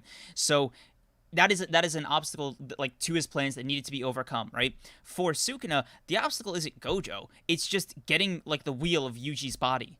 That's the only thing stopping him. I would agree. The obstacle, I don't think Sukuna, and I'm not trying to make an indication of like, oh, Sukuna just stomps Gojo. I'm saying Sukuna's opinion on Gojo. Because I think if he looks at Gojo as not an obstacle, that means inherently he does not view him as somebody that even holds the potential to kill him. And the reason is this, right? Okay. Sukuna merely existing is an inherent opposition to Gojo. Right? Yep. Okay. Those two things. Like, if it doesn't matter what, even if Sukuna just wanted to exist in some like fucking forest somewhere, Gojo would probably hunt him to the ends of the earth and attempt to kill him. You're right. Right? Impossible. Like his existence inherently would like incur the wrath of Gojo. Right? There is no way. There can only be one. There simply is no way Sukuna and Gojo can coexist in reality, right? As far as we know, as far as they've been characterized. So, like, while I agree that Kenjaku directly needed to seal Gojo, I'm saying that Sukuna just basically being like, my plans can go off with or without Gojo means that, like, push comes to shove, I'm not worried about you. And honestly, you mentioned like him talking to Jogo saying you can reach the heights of Gojo Satoru, and I'm like, knowing Sukuna, like, I imagine that he might have even said that in the sense that, like, Gojo is, like, where, like, you can get to. And I, like, because do you know if I can check the chapter right now if you don't, but does he say, like, the reach the heights of Gojo and beyond? I don't know. So I think it also might have been a slight, too. Like, he might have been picking on Jogo because he knows Gojo whooped his ass beforehand. Yeah. He's like, when he was too scared to whip out his domain, I think he called Jogo a coward, Yeah. Let's see. Yeah. I don't know. I guess it depends on interpretation, but I could very easily see Sukuna being like, yeah, like, with your potential, man, you could have reached Gojo. And, like, that not accounting for Sukuna being, like, above that. Like, he's like, because, I think me and Operator kind of had the same opinion on, like, Sukuna's existence cannot, like, coincide with Gojo's. There's not a single plan that, like, I can possibly conceive of in which Gojo would not directly oppose. Because not only does that mean Yuji is on like his life is on the line, Yeah. So, like, that's exactly what it is. Like, that is the reason Yuji currently exists. So, like, I think there is no way Gojo is not maybe not necessarily the barrier, but not a barrier to his plans. Right? Now, it may be a low barrier. It may be maybe stepping onto the curb, but I do think it is, like, Gojo needs to be in opposition to him. So with that being, like, with that point being made, do you think Sukuna not having any interest in Gojo means that, like, at least in his view, Gojo is not a danger to him? I just thought of something, and it'll be a nice counter, right? Okay. Maybe the confidence that Sukuna has in terms of not viewing Gojo as an active threat isn't so much for him being like, you're not a threat to me, ... now. Implying that Sukuna expects Gojo to not be a problem when he's at full 20 fingers, right? So, like, current Sukuna is just not... I agree. Yeah, he's basically just being patient. He's like, oh yeah, when I get my 20 fingers, you're not going to be a problem. And I think that's what the implication is. I hold that stance completely. That's literally what I think. I literally think Sukuna is just like, yeah, dude, you're strong. Like, just generally speaking, you're strong. I know what my strength's like. It's confident. Yeah. You're strong, also, like, but I've existed with full power. Yeah. It also may, like, not to, like, once again get into the conspiracy, but, like, if he is aware of Kenjaku and what is Kenjaku's doing and his plan, maybe he's not even worried about it because he's like, you're not even going to be around much longer anyway, bro. Yeah. I already know what's going to happen to you. Very possible. He's like, Kenjaku got you packed up for real. Like, that's also possible. Yeah. whenever talking about Sukuna, I immediately go to like him fighting Gojo because that's the natural thing. That's what you're supposed to do. I think you made a really good point where like they can't coexist. I think that's a really cool like idea, and it makes a lot of sense. Like they are just like their whole things are just always in opposition. Like Gojo would not be able to let someone like Sukuna live, and Sukuna would not be able to live without coming into conflict with someone like Gojo. I mean, yeah, but that's because it's not like Sukuna would necessarily see Gojo as an obstacle, because it's not like, oh, you're not powerful enough. It's that nobody is important enough for me to be scared of, depend on, like it goes back to that whole individualistic approach, right? I think like if you're afraid of something, it's almost inherently like weakening. Yeah, like you because to be fair, Gojo has the same perspective. Yeah, like he's like, it'd be a tough fight. I'd beat his ass though. Yeah, Gojo's not scared. Like he's fearless, and so is Sukuna, right? Because like to be as powerful as they are, even if there is a danger of you dying, right? To be afraid of it is just like an inherently weak trait in like the jujutsu. Yeah, you're limiting yourself. Yeah, I agree. That's self-confidence. That's self-indulgence. That's what it's all about. Yep. Now, I kind of wanted to speak because, like, you talked about Megumi and like Sukuna parallels, and I think Cream's. I don't know. Maybe I'm thinking about Tessero fucking disagreeing with me about this, but I think there are a lot of parallels about like for example, right, when Megumi first opens his domain, like after he beats the finger bearer, he passes out and Sukuna, or like he lays down and Sukuna's like very nice, and he's sitting on like a pile of like bones and bodies, right? Okay. And then directly after that, we shift to Megumi in his flashback sitting pretty similarly on a pile of bodies that he just beat up, and I'm like, oh, that was on purpose. You fucking like that was on purpose, Giga. You're not slick. Like I see that. Like it's like, okay, to immediately switch from that, I think is interesting. For Megumi, I wonder if Sukuna had problems with barrier techniques when he was a youngin. Wait, maybe. So and I've also seen like this is interesting. Wow, this is like now that I think about it, yeah, it does kind of make sense because it would explain like the general like when Megumi's alone he goes crazy meme, because maybe like that version of Megumi, right? Like, I guess you could call him the true version if you want to get really philosophical about it, is basically like kind of what Sukuna's personality is right now. Like that dumb, like that evil ass grin when he's like in a full like fight, like he's just having a blast. He's like just so hell bent. He's just like, fuck it, bro. If I die, I die. Yeah, and like there's also the lack of barrier thing. Like Megumi is the only character to like make a domain for the first time, because like and then the barrier be like an issue, like it be a barrierless domain, right? Nobody else has like premiered their domain without a barrier, except for Sukuna. And it's like, is that just like to show Megumi has a lot of room to grow, or are you trying to hint at like them being similar? Right?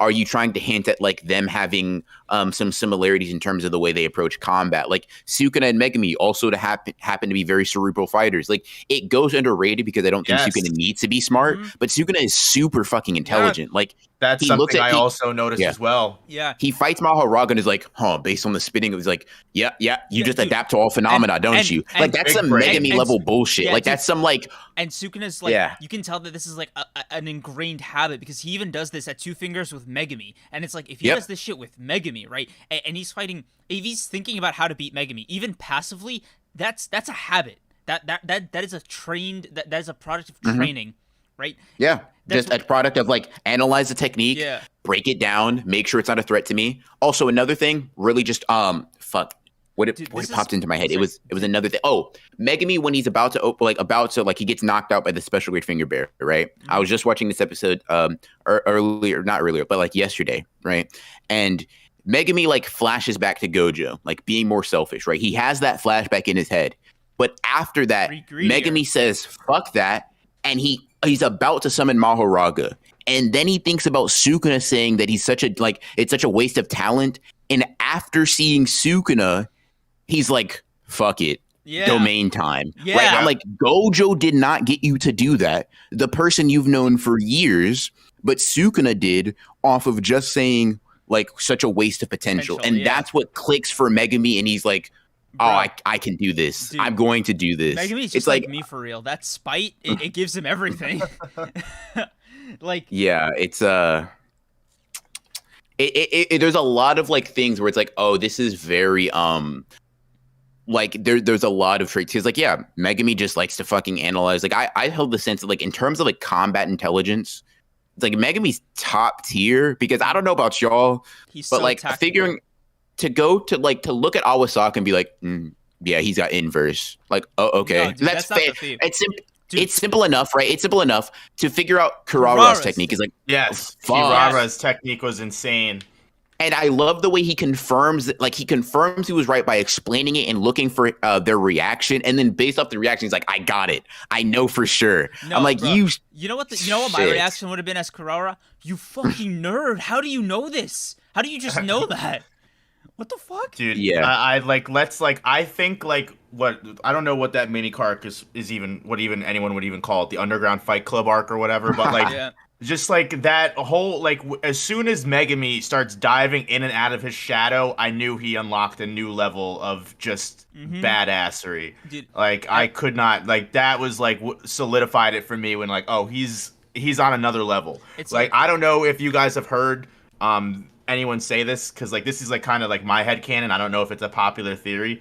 But, like, I have full belief that, like, towards the end of the Culling game, like, if Sukuna is able to talk to Megumi in some way, I feel like Megumi is gonna betray, like he's gonna find some way to be like, look, if you help me, I'll be able to save your sister. Like you gotta come with me and you gotta help me, and I will be able to help you. And Megumi is going to betray everyone and help Sukuna. You think it's like because they've been setting this up the whole time with Megumi's selfish saving. Like I save people selfishly. I figure out who matters the most to me, and I'm gonna save that person. When it comes down to it, I mean, who's the most important person to him? I think he's willing. The way that we've seen him be, he's already been willing to murder people. Like, I feel like he would be willing to, if it really comes down to Sumiki or his friends, I feel like he'll pick Sumiki. I don't see it out of his character. Dude, I 100% I'm not sure. agree. I mean, listen, I think it's within Sukuna's character and his dynamic with Megumi to give him the carrot instead of the stick in terms of just, like, persuading him. Because, like, if he goes to great lengths just to heal Megumi, imagine Sukuna healing somebody on purpose, right? That already speaks volumes to, like, how important Megumi is to his plans. And moreover, like, how he would even, like, approach, like, interacting with Megumi, right? Because he wasn't even, like... Again, when he was fighting Jogo, right? The disrespect was very clear, right? And Jogo is way, way stronger than Megumi, but he still showed Megumi, like, slightly more kindness in a twisted way than he showed Jogo. And Yeah, kind of. Yeah. So people are mentioning in chat, like, what if, like, he teaches Megumi? I don't think that's what he'll do. What I can imagine, like teach, like, literally become, like, a mentor. I don't think that's in Sukuna's character. What I could very easily imagine is Sukuna, like, showing off his domain without barrier. And Megumi's like having, I'm gonna do that. Yeah. The same way that Maki saw Toji. Yeah, exactly. It's like, Aegon. It's like, okay, you didn't tell me to do this, but you showed me that this was like a possibility. Holy fuck, right? Okay. I can do this now. Like, it's like it's sort of a, oh my god, like I didn't know that was even an option, right? I didn't know that like not having a barrier was like a possible like workaround me not being good with barrier techniques in general, right? Okay. I think I'm sold on this. I don't think Sukuna even has the temperament or patience to teach somebody, but I think in terms of like Megumi just looking at this and being like, whoa, this is on the table? You could do that? Let's go. Yeah. I could very easily see Sukuna just being like, you know, like look like letting Megumi view this. He's like, if you have the potential I think you have, you'll get this, right? And not even saying that, just thinking like, yeah, either you'll climb to these heights or you'll stay stagnant, right? Mm-hmm. You know, we'll see which one it is. And he just opens a domain, fucks over whoever he needs to fuck over, and Megumi's like, okay, interesting. All right, dude. Yeah. I'm liking this. I'm fucking with the vision now. It's weird, right? We haven't like actually talked about this chapter a lot. We just been like theorizing about the Culling Games and everything. Yeah, because the Culling Games is like it's just so large in scope. Yeah, like a lot of the times when you look at when you look at like the individual fights, yeah, you lose sight of like, because like Kashimo versus Hakari, right, is like crazy. To like, I would argue even like special grade sorcerers in terms of power going at it. But it's like, dude, y'all are a drop in the bucket. Yeah, and what's crazy, right, is that we're still in like the preliminary fights. I don't think they're over even after Kashimo versus Hakari's over. Like even if we see Maki, or seeing Megumi again with like what's going on with Angel, like there's so many things that need to happen before we even get to like phase 2 of the Culling Games, which would just be like, okay, Kenjaku's next appearance, here it is. He's gonna do the entrance period hasn't even been over. Exactly. Yeah. Real quick. Liv brought up an interesting point where she uses the fucking Sukuna quote, "Let's use the open space."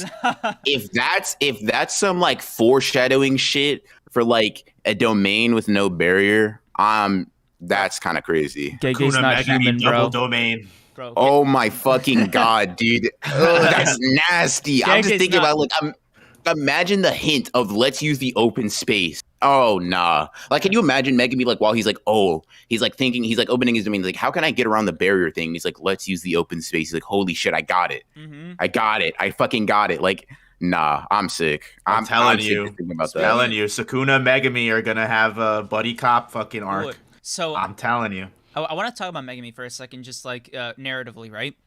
Mm-hmm. There's two things that have been on my radar, right? One is Gege saying that out of all the characters, I think this was like 2020-ish, so take this with a grain of salt, that out of all the characters in JJK, he only has like hard definitive endings for a couple of them. And one of those people that he singled out was Megumi. He's like, yep. I definitely know what Megumi's ending is, right? I already decided on what that is. Now, ... Fast forward a little bit to the end of the Reggie fight, where Reggie's like, I hope fate toys with you a little bit before you die, right?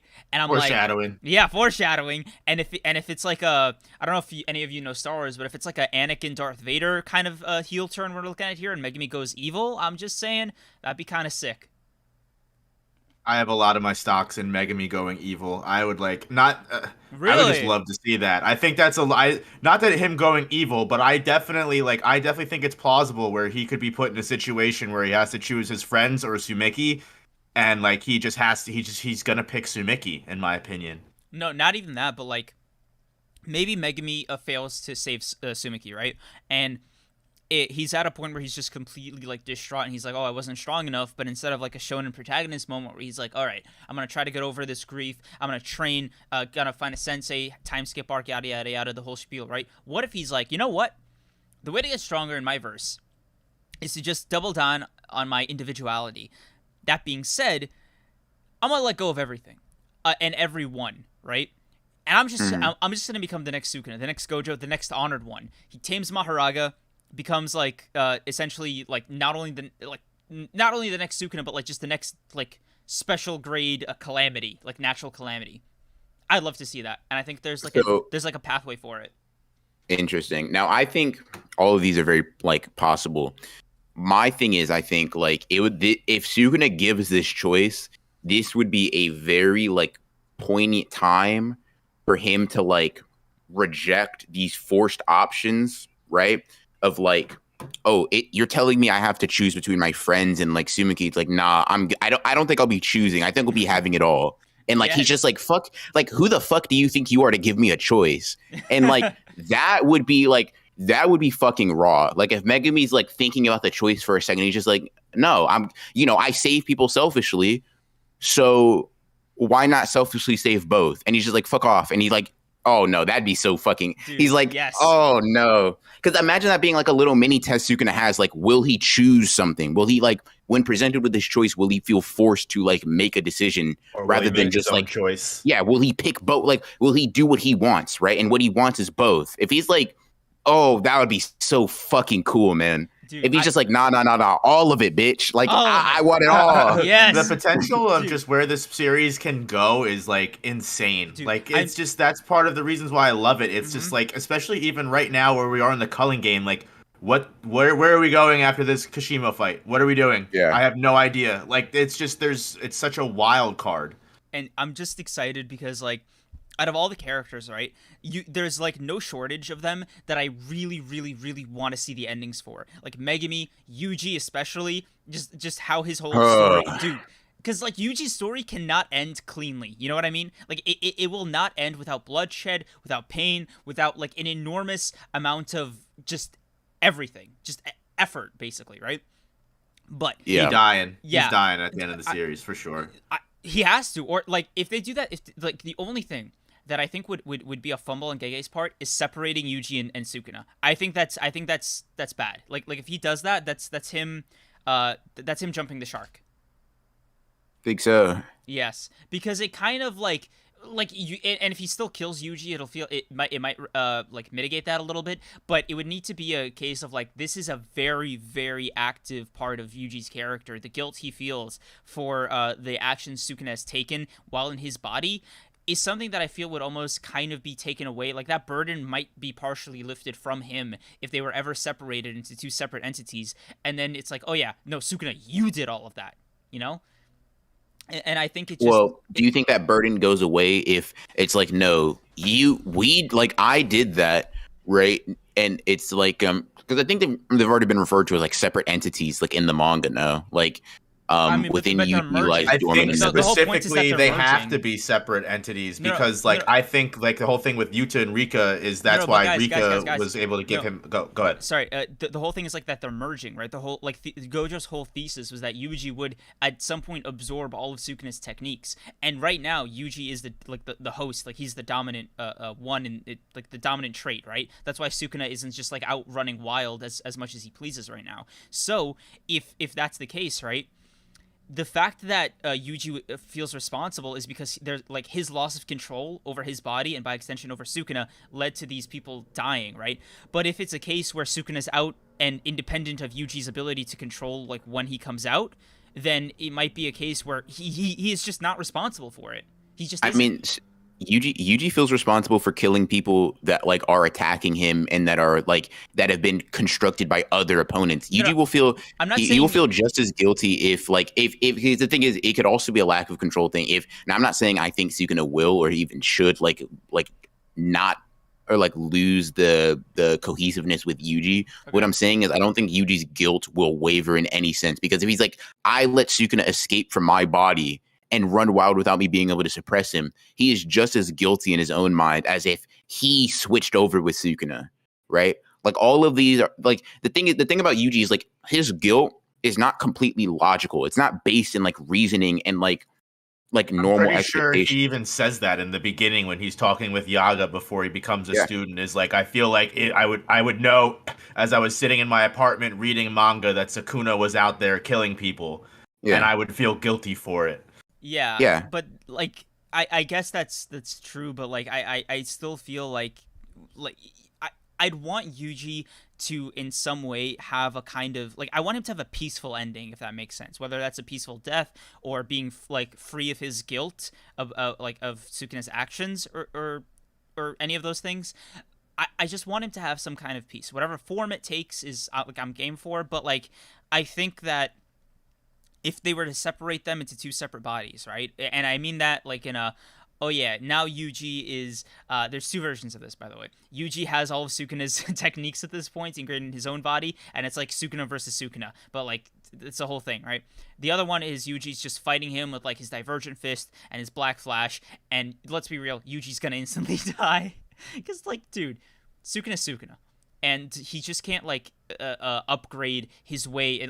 Level up his way into like level punch up his way into matching Sukuna's techniques and just raw ability. So I think that like separating them is a very dangerous thing to do from a narrative perspective. Let me ask you this: Yuji gets Sukuna's abilities. Does he use them? Which ones? Any of them? All of them? No, I think he needs to. However, Yuji needs to do a lot of things. Like, for example, he needed to say, no, I didn't do that. When Higuruma said, did you kill all those people in Shibuya? He didn't. But that's him feeling responsibility for it just on a personal level. And for sure. Now imagine this, right? Okay. You feel like this other entity. Let's say, for example, you have like they're just houses another entity in you, right? Just for example's sake, and they have like they're a serial killer that has used a specific knife, okay, right? And you feel the guilt of that, right? Okay. Now you have access to that knife to protect yourself, right? Do you feel comfortable picking that up and then and then doing the same, because Sukuna's techniques are all lethal in nature. There really isn't a don't kill mode on his techniques. The fire arrow, blowing the whole spot up. Like Yuji cannot, as far as we know, like make that not lethal. Okay, no, I hear you. I don't disagree with the fact that like Sukuna's techniques are inherently bloody.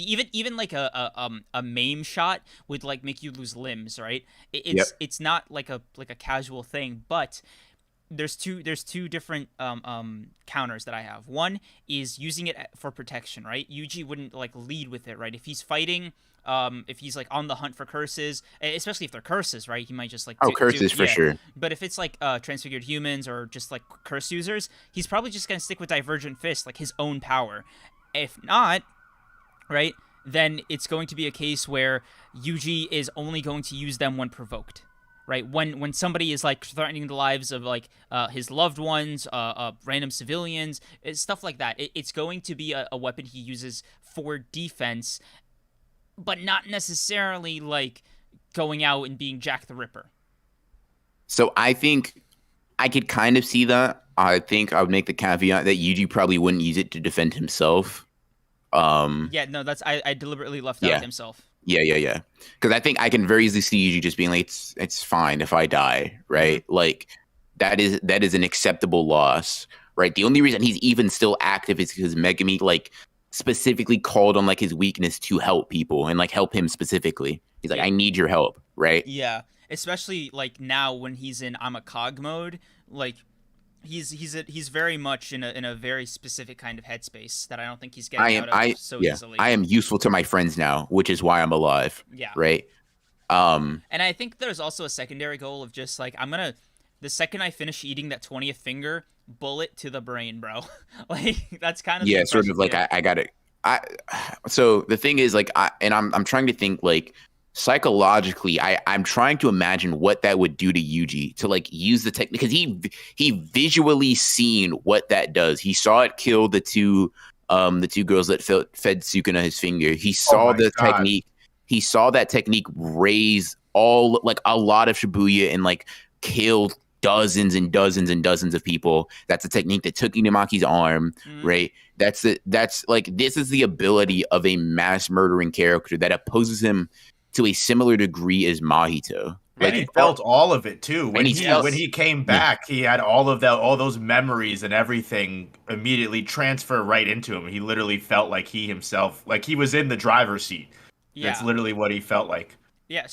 Sukuna's a dick. That's not what I was disputing. Like, no. It's not about Sukuna being a dick. It's about Yuji, because Yuji's already like overly sentimental in terms of like in comparison to other sorcerers, right? He gets hung up on things that like Nobara doesn't get hung up on, or Megumi doesn't get hung up on, or Gojo wouldn't get hung up on. He is like particularly sentimental. Okay. I'm trying to think, can Yuji Itadori like use the technique that has taken so many lives? Like I don't know if he could psychologically handle what that would do to him. Okay. I just don't know. All right. I genuinely am like thinking, and I'm like, that's about it. I think he would do it if he really felt the need, where he was like, I have to save this person, and there's no way I'm going to be able to do this if I don't do this. Yeah. Okay, completely understandable. But and I think like we all share the same opinion. Like he would basically just use it defensively and offensively against curses, right? I think that's like where we all kind of land on. Yeah. Okay. Yeah, the issue is not using Sukuna's techniques like offensively, because like Yuji was defensive in the Higuruma fight, right? Like he was like, I'll wait for his first attack and then I'll strike. Yeah. And you got domained. Like, like the issue is like if Yuji's passive, as he's kind of been, like I don't know how well it's gonna work out for him, right? Because it's like Sukuna's techniques are like very, very offensive in nature. It's not like Yuji's like getting like the limitless, right? He's getting attacks that just cut his opponents apart or blow them up in a fiery inferno. Yes. Right? Those are like, it's just hard for me to imagine like him optimally using those techniques with his current character. No, I get what you mean. I 100% agree, but I think if you stipulate those conditions defensively, offensively against curses, I'll even do you one better, right?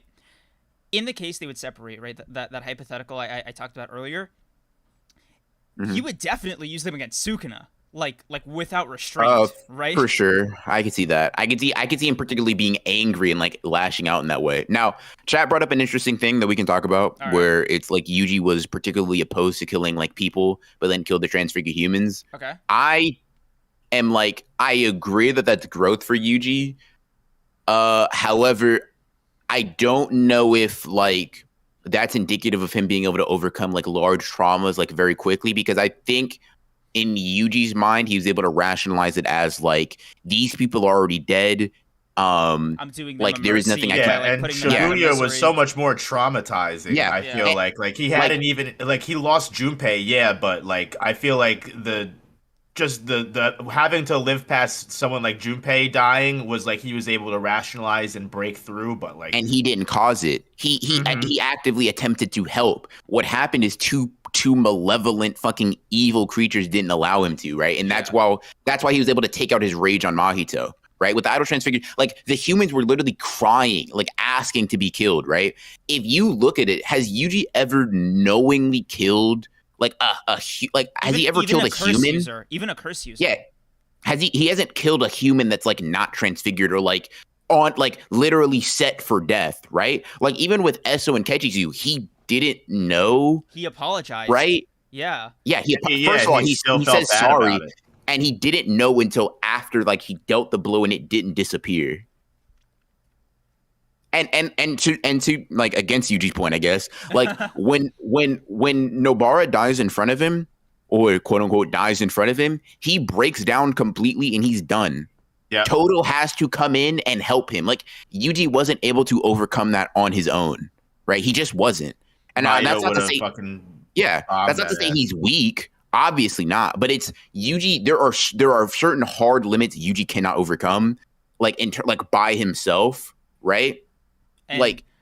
And I don't know if killing people, like actively using that technique offensively speaking is a thing he can overcome by himself, or like it just doesn't seem very in character for me. And not only that, but like if Yuji was to just suddenly get all of Sukuna's techniques, fire, slicing, everything else, right? There doesn't seem to be a situation in where Yuji would even be able to use that. Like, how do I say this? There wouldn't even be a situation that would happen often enough for him to like need to use them, right? Like Yuji on his own is already a pretty capable sorcerer for like maybe 90% of the threats, right? Maybe very strong. Yeah, maybe 95 if you have like a Mahito, Hanami, Jogo type level curse threat, right? On the very rare occasion, it's somebody extremely malicious, like obscenely powerful. Basically, if he's like literally seeing Mahito and Sukuna reincarnate, it's not going to be even on the table for him, right? Especially to go that hard. However, right, that doesn't necessarily discount the fact that like he is still just so capable by himself, like in his own body. 100%. Yeah. So now the issue is he's now facing. Okay, go ahead. And his innate techniques, or I guess if you want to call them techniques, right? Like his fighting ability is more pacifistic, right? Like if he wants to knock you out, it is within his own personal repertoire to do that, right? He can avoid it if he wants to on his own, right? Like it would need to be not only him using it to defend himself against like an evil person who's, you know, a curse, yada yada yada. He would also need to use it like as like the last resort. Basically, he would only use it if you make him use it, and at that point, you know, he's fighting the devil.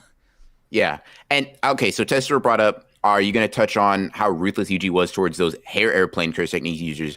I don't think it was, he beat their ass. Like, I think he was very tame. Like, he threw a rock at the chick. They're still alive. Right? They're still alive. The most massive brain damage. That's about it. Yeah.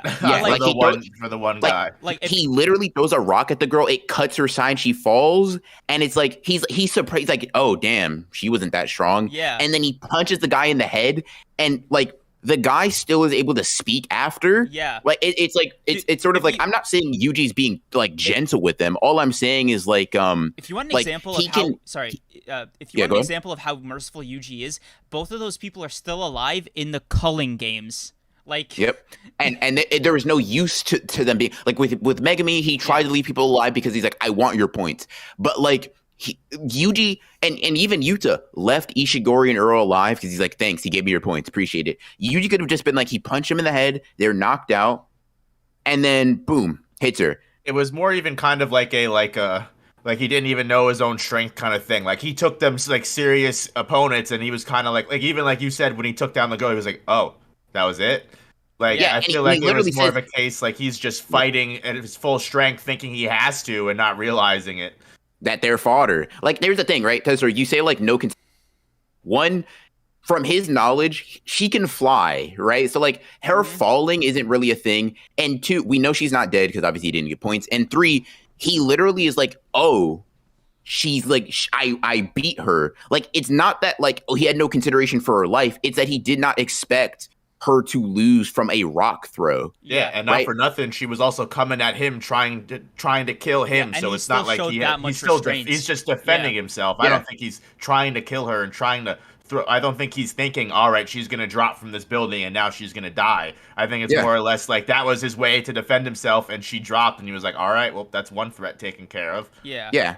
He's literally like, she fell easily. I need to ask about Higuruma, right? He in fact wants these people to stay conscious, like, so he can ask, like, he's holding back to such a ridiculous degree that he's like, damn, I threw a rock at you and you fell. Like, what am I doing? It doesn't matter though. It does, because we're talking about Yuji's intent here, right? So if Yuji does not think like, hey, this will not hurt this person, he ruthlessly took her out of the sky. He didn't think that would take her out of the sky in the first place. Like, he says as much. Yeah, like, and also you have to consider the fact that, like, within the context from Yuji's perspective, the Culling Games have started. These people are jujutsu sorcerers. You can't fly with your hair if you're not a sorcerer, right? If it was like, he's not fighting normal civilians, right? He has no reason to even grant them the like inherent like mercy, like the benefit of the doubt of like, oh yeah, I'm gonna hold way back, because if they're coming at him with like super special powers, then there's kind of an implied, oh, we're like relative like equals here, right? Yeah. It's and not for nothing, Yuji didn't have a second thought, because he's a himbo.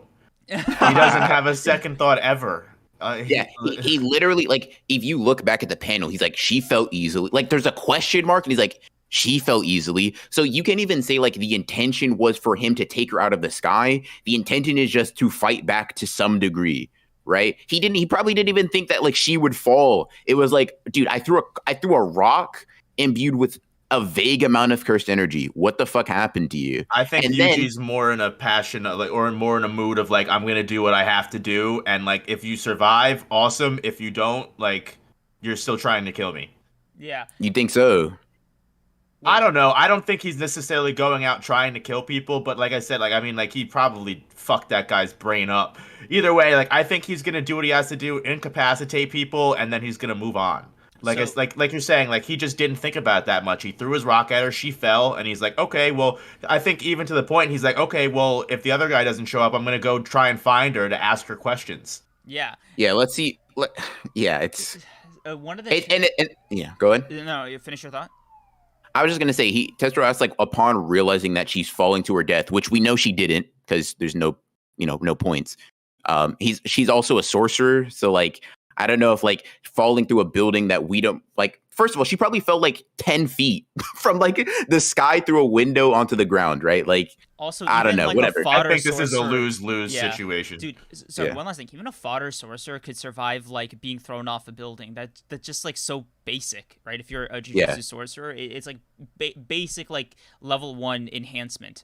Right, it's not like something that's particularly a crazy feat that only Gojo can do, you know? Yeah, it's like it's almost like a baseline assumption you have when fighting a sorcerer. It almost be like, for example, right? Let's say you lightly push a friend and they, like, fall over. You don't, like, operate under the assumption that if they fall from, like, standing to the ground, they will just immediately die. You're not like, oh my god, I'm intentionally. No, it's what it is. They, like, if you look, right, you look at where she is floating just barely above a building, and she falls from how vaguely she is above onto the highest story. So it's not like she's falling from the top of a building straight to the concrete. She falls like 10, maybe 20 feet. Yeah. Megumi in the beginning of the series got launched like 100 feet into the air by Sukuna, smacked thrown through several buildings, and like was just like, oh, my head hurts. Like, I don't think it's weird to say Yuji just is like under the assumption she will survive. Yeah, Tessero, Yeah, I know you disagree, man. I know you disagree. I feel like this is like a lose-lose just conversation. I feel like Yeah. Also, literally, Junpei fell out of a window. Any sorcerer? Yes, Torch. Tell him. Like, dude, he said, sick 'em, boy. Yeah. I'm intrigued to see if Nobara gets a major power up. My personal headcanon is that she gets maximum technique. I think that'd be sick, especially for like straw doll. Imagine it's like a giant straw doll or some crazy shit like that, or she has like complete voodoo control over an entire person with like no conditions. It's like that classic voodoo doll power. Or she makes like a miniature version of you, and she like pricks your finger, and like your arm breaks or something. Like, I want to see something like that, you know? Yeah, I think like if Nobara doesn't get a power up, she's gonna die basically immediately. Yeah.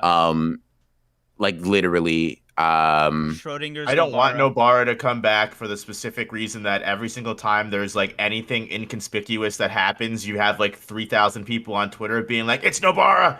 She's coming back." Was there like when like what? Hazanoki threw his eye to blow it up? Everyone was like, "See who else? Who lost an eye?" No, yeah, no. That was was such a funny time on Twitter when people were like, "It's Nobara. She just threw her other eye." Yeah, like why? That has the same energy as like the raid will fail. Not gonna lie. Wow. Yeah, luckily, it didn't last very long. It did not last very long. Kind of like. And then they were saying that like she was gonna come. What was the other time where people were saying that Nobara was coming to say? Oh, people were saying Nobara was gonna come save Panda from Kashimo. I saw. God, yes. Like what? Dude, Nobara versus Kashimo. Yeah, that's something that's gonna be a productive battle. My God. Kashimo be like, all right, wow, nice hammer. Like, cool, I guess. Here's my staff, though. If she came back, she gotta have reverse curse technique and domain expansion. Are you expecting her to come back and like fucking kill Kenjaku herself? Damn, bro. People really are, dude. Yeah, Gojo took like a year to like work on his domain. Yeah. It's like dog. And Nobara, I don't think Nobara's like that. Yuta has both according of those. to a lot of people on our What If Broken Ronin, Gojo had domain expansion even as a young child. Oh my God. Really? He was fucking born with the domain. He had long range teleportation and domain expansion as a teenager. The two things he mentions he needs to work on. Yeah, exactly. Yeah. Dude, yeah. You know what's crazy? Yuta has both of those things, and I don't think he's stopping the Culling games that easily. Yeah, dude. Like, here's the thing, right? Unless you're Miwa, you're not killing Kenjaku. Oh my! Shut the fuck, dude. Bro, wait, hold on. No operator. Are you? Are you insane? Are you insane? Are you affiliated with MKK? Miwa killing Kenjaku. Oof. I am absolutely not. Yes. Interesting. Diss me with that nonsense. Miwa. Her two brothers are already dead. She's gonna be joining them soon. Oh my God. That's crazy to me. Miwa the Miwa that left it all behind and gonna fucking body. The Miwa that left it all behind. I love that. Fuck up. Dude, you see what you started in honestly, chat? Look at them. Look at them. Yes, they get it. They understanding the vision.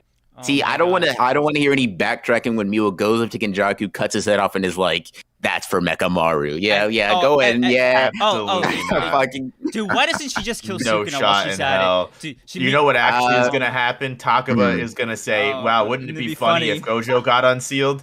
And wow. Takaba, you mean we don't need Gojo, we got Miwa. Wait, Takaba, you mean the one above all in JJK's verse? Yeah, that Takaba? Oh, 100%. Yeah. In the Curse Technique tier list, I put him on God tier. Yes, I put him at the God absolute top. Bro, he's just like me for real. He's just as goofy. MKK gang, where you at? In the entire chat.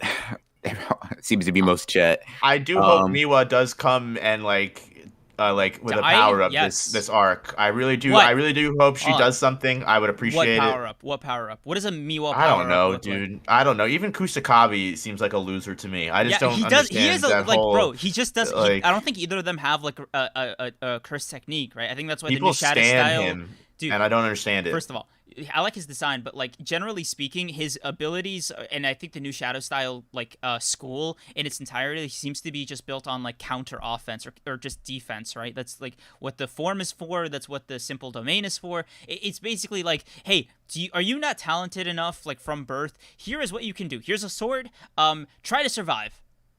Yeah. I think it's very interesting that you call fucking Kusakabe fodder. When he blocked your so holy Kenjaku's maximum technique. I just think that's interesting. I didn't say he was fodder. How dare you? You did. You said no operator said he's fodder too, and you were like, I agree. No.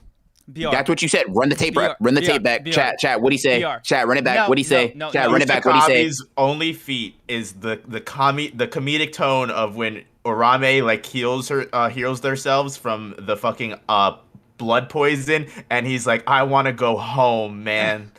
All I'm saying is maximum meteor hit Kusakabe point blank. Absolutely not. And he just was like, damn. Deranged. No, I kind of itchy. And seek help. And find God. Pretending to be dead. Okay. So do you think Kenjaku's super strong, right? Yes. Right, Creams? Third strongest in the verse. And you agree that maximum technique is like at least one of his peak abilities, right? Yes. So does Kusakabe not just come off as like fucking really strong to you? Oh like my I'm really God. trying to see the logic. No, hold up. What was he defending? Oh, a maximum Uzumaki. Maximum Uzumaki, yeah. And offensive, basically equal to a domain in terms of like its intention and in terms of like its skill, right? Therefore, a counter domain or a simple domain which is used to counteract specifically just domain expansions it would work against the maximum Uzumaki, right? But a maximum Uzumaki it's not stated to have any domain properties. It's just strong like a domain in the sense that it's big fucking Oonga Boonga blast. Right. But not only does he block it, Kusakabe is not in frame when it's shot out, and Kusakabe just appears, blocks that shit. He's not in frame. He's not in frame, bro. He just appears over, blocks that shit, and he's like, and Kenjaku is like, isn't it a little nice facing someone with a little know-how? Like, dude, bro, that's know-how. What? That's literally just a skill thing. It's based purely off of the fact that this is you're telling me his skill is so fucking potent that it overcomes the 1,000 years of prep that Kenjaku has. Thanks. I rest my case. Kusakabe over Kenjaku. Thanks. No.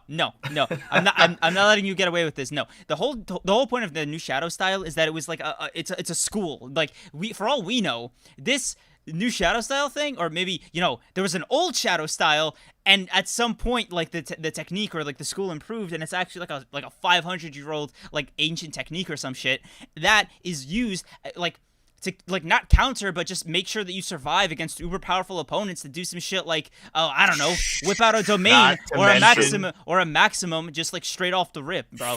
Like not to mention that he also complimented my Zenin like in a breath after that. So he was definitely feeling generous that day. What did he say about mine? He said sniping. He said sniping, like using regular weapons, is good against the sorcerer. Dude, it literally said generous. He just stated an objective truth that isn't a compliment. Hold on. Subtextually, he was like, "But not me. It won't work against me." But the thing is, the issue it doesn't matter what Kenjaku says here, because him saying it won't work against me is just objectively untrue. But isn't your whole thing like, he said it's nice to face someone with know-how? No. What the fuck does that mean? It's saying Kusakabe, damn, with a little bit of his energy, is able to block some technique. Yeah, absolutely not. I think you're putting words in his mouth. No. Listen, I'm saying even if you say Kenjaku was like, you're fucking garbage, it literally doesn't matter, because he sent what we know so far as his most powerful ability. Right? First of all, he used it on Miwa, which implies that he's like, I need to kill her now. Yeah, I gotta stop her from getting too powerful. I gotta stop her from getting too powerful. Second of all, Kusakabe blitzed Kenjaku and then blocked it. And what is it? He took some slight damage. He's bleeding a little bit, and everyone behind him is unscathed. All right, dude. Tell Kenjaku to step up to my boy Ijishi. All right, and see how it goes. EGG got folded by Haruta. I don't want to talk about EGG. Absolutely not. EGG is the strongest in the fucking Nah. Absolutely. See, you want to know? You see how ridiculous I sound right now? That's you. I have listen, when EGG blocks a maximum technique, I will say he's top tier. How about that? Here we go. How about that? Oh my god. Yo, what is okay? A chatter just said Kusakabe would block purple. Is purple a maximum technique? Yes or no? All I'm saying, yes why does it matter? No, it's important. I don't know if that... Hold on. What's the relevance? No? What's the relevance? The relevance is, do you think Kusakabe would be able to block purple? I don't know. How strong is purple? I mean, purple might just be existence erasure. Where'd all your confidence go? Yeah. What? Where? Hold on. Do not move the goalpost. Do not move. I'm saying he's stronger than Kenjaku. Put him in his place. Please tell me we're not comparing fucking lame-ass Kenjaku in comparison to Gojo to the strongest sorcerer alive. I'm not saying Kenjaku, or I'm not saying you admit that Kenjaku is lame, so I guess Maximum Uzumaki must not be that strong to defend against. No, Kenjaku's lame. When he's using Geto's body, he's not. Kenjaku, regularly, lame as fuck. Geto's body, however, happens to be special grade. So he's getting carried. What I'm saying is this, right? You talking about the same special grade that got one shot by Toji? Huh? You're talking about the same special grade body that got crapped up by Toji. Just good job. Toji's out here fighting fucking off-guard, fatigued, mentally nerfed kids. Good job. Nice. Absolutely not. No, I will not accept that slander. Toji's out here bullying Gojo who's been awake and activating his technique for 3 days. The Batman Whoopsie fucking dude. The fact that you're not willing to include the fact that Gojo was exhausted because of Toji in the power scale is actually pretty insane. Toji said, get him, guy. He paid random people. He's like, bro, I can't do this. He's smart. He pays other people to do his work for him. That's fine. That's fine. That's fine. Listen, that's cool, right? But Creams is mentioning this in the sense of power. I'm saying Toji fighting 2 washed up children ain't a feat. That's all I'm saying. Like when they're washed up because it's part of your plan that they're washed up. I could pull up on an exhausted Floyd Mayweather and beat his ass. No, you're not doing it. You're not doing it. You're not doing it. No, allow him that. No, give him that. Trust me, it's a rope around his neck. All I'm saying, right, is Toji pulling up on 2 fatigued children. All right, Ronnie. I don't know. He was scared to pull up on them when they were healthy. That's all I'm saying. Now, if you pull up on Floyd Mayweather and he's exhausted and you beat his ass, okay.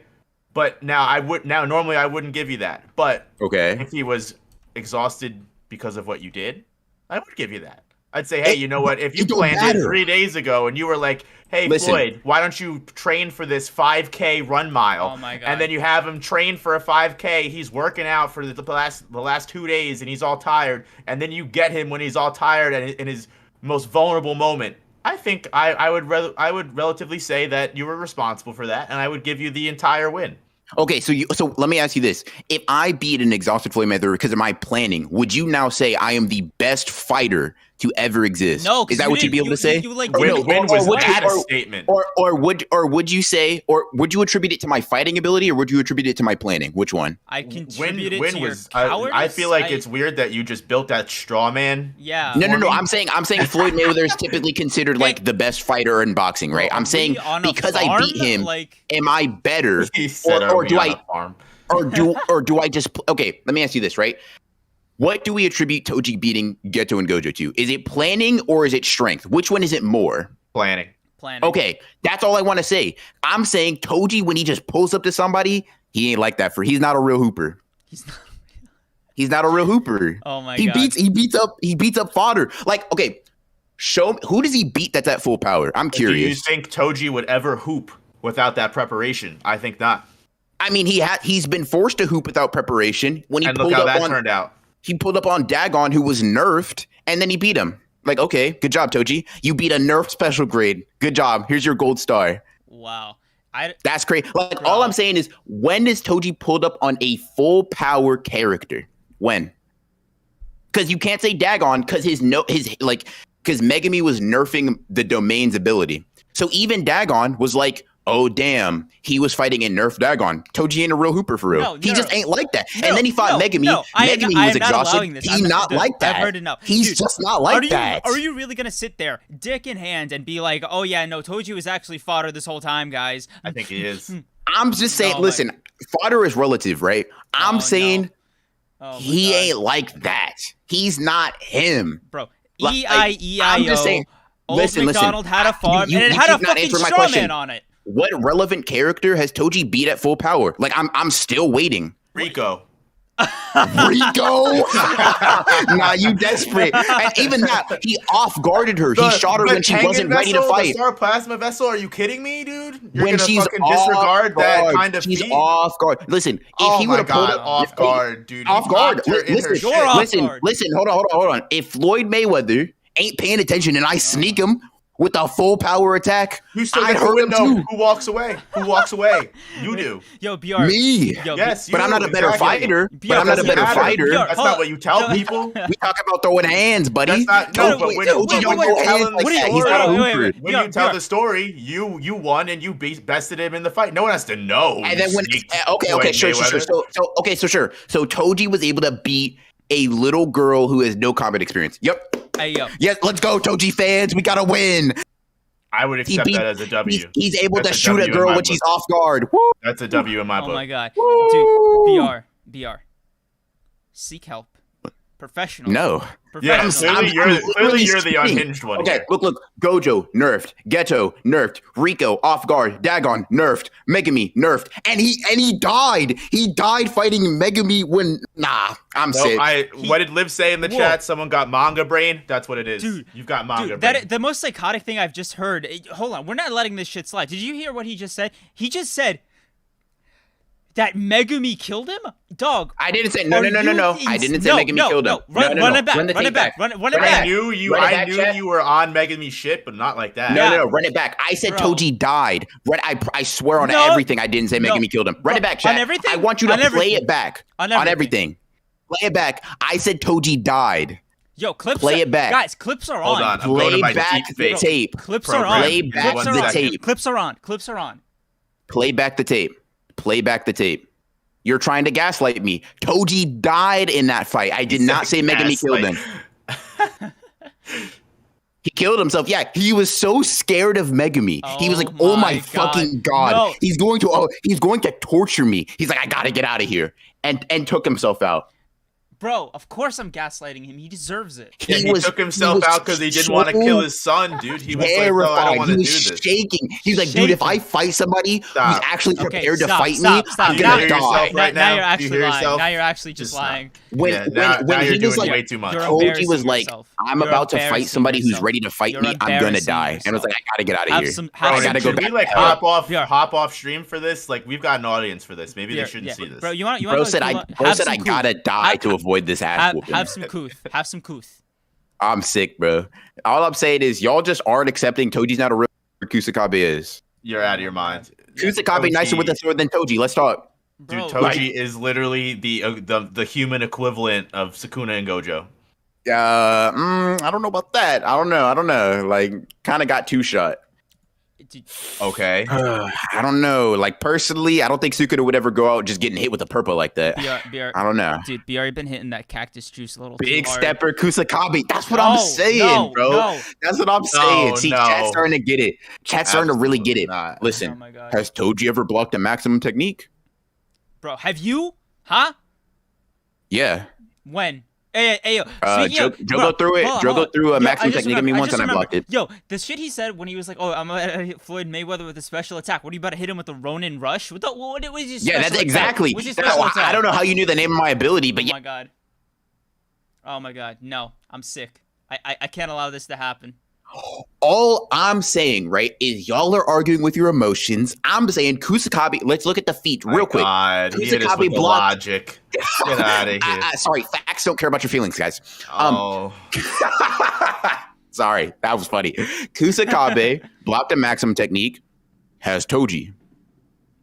I just want you to answer the question. Has Toji? Just answer, please. Dude, I don't even remember what we're talking about. Yeah, wow, nothing. Wow. They don't answer. Chat, you notice that? I asked them a straightforward question, a yes or no. They don't answer. They can't answer. It's not necessary. They freeze up, chat. They freeze up. Toji wouldn't take this nonsense. Call him out. Best brother ever. They freeze up. Bro, call him out. He pulled the... All I'm saying is, would you say this to Toji's face? No, you wouldn't. You would be silent. I would say no. Yeah. If I'm at full power, listen, if he get me tired, sure. Yeah, I probably wouldn't say it. But let him pull up on me. Let him pull up on me after I drink a coffee. Let him pull up on me after I drink a coffee. Yeah, okay. He getting folded. I know you saw that cover page without his shirt on. You're not Toji's not that guy. Toji's not that guy. Toji is that guy. Not that guy.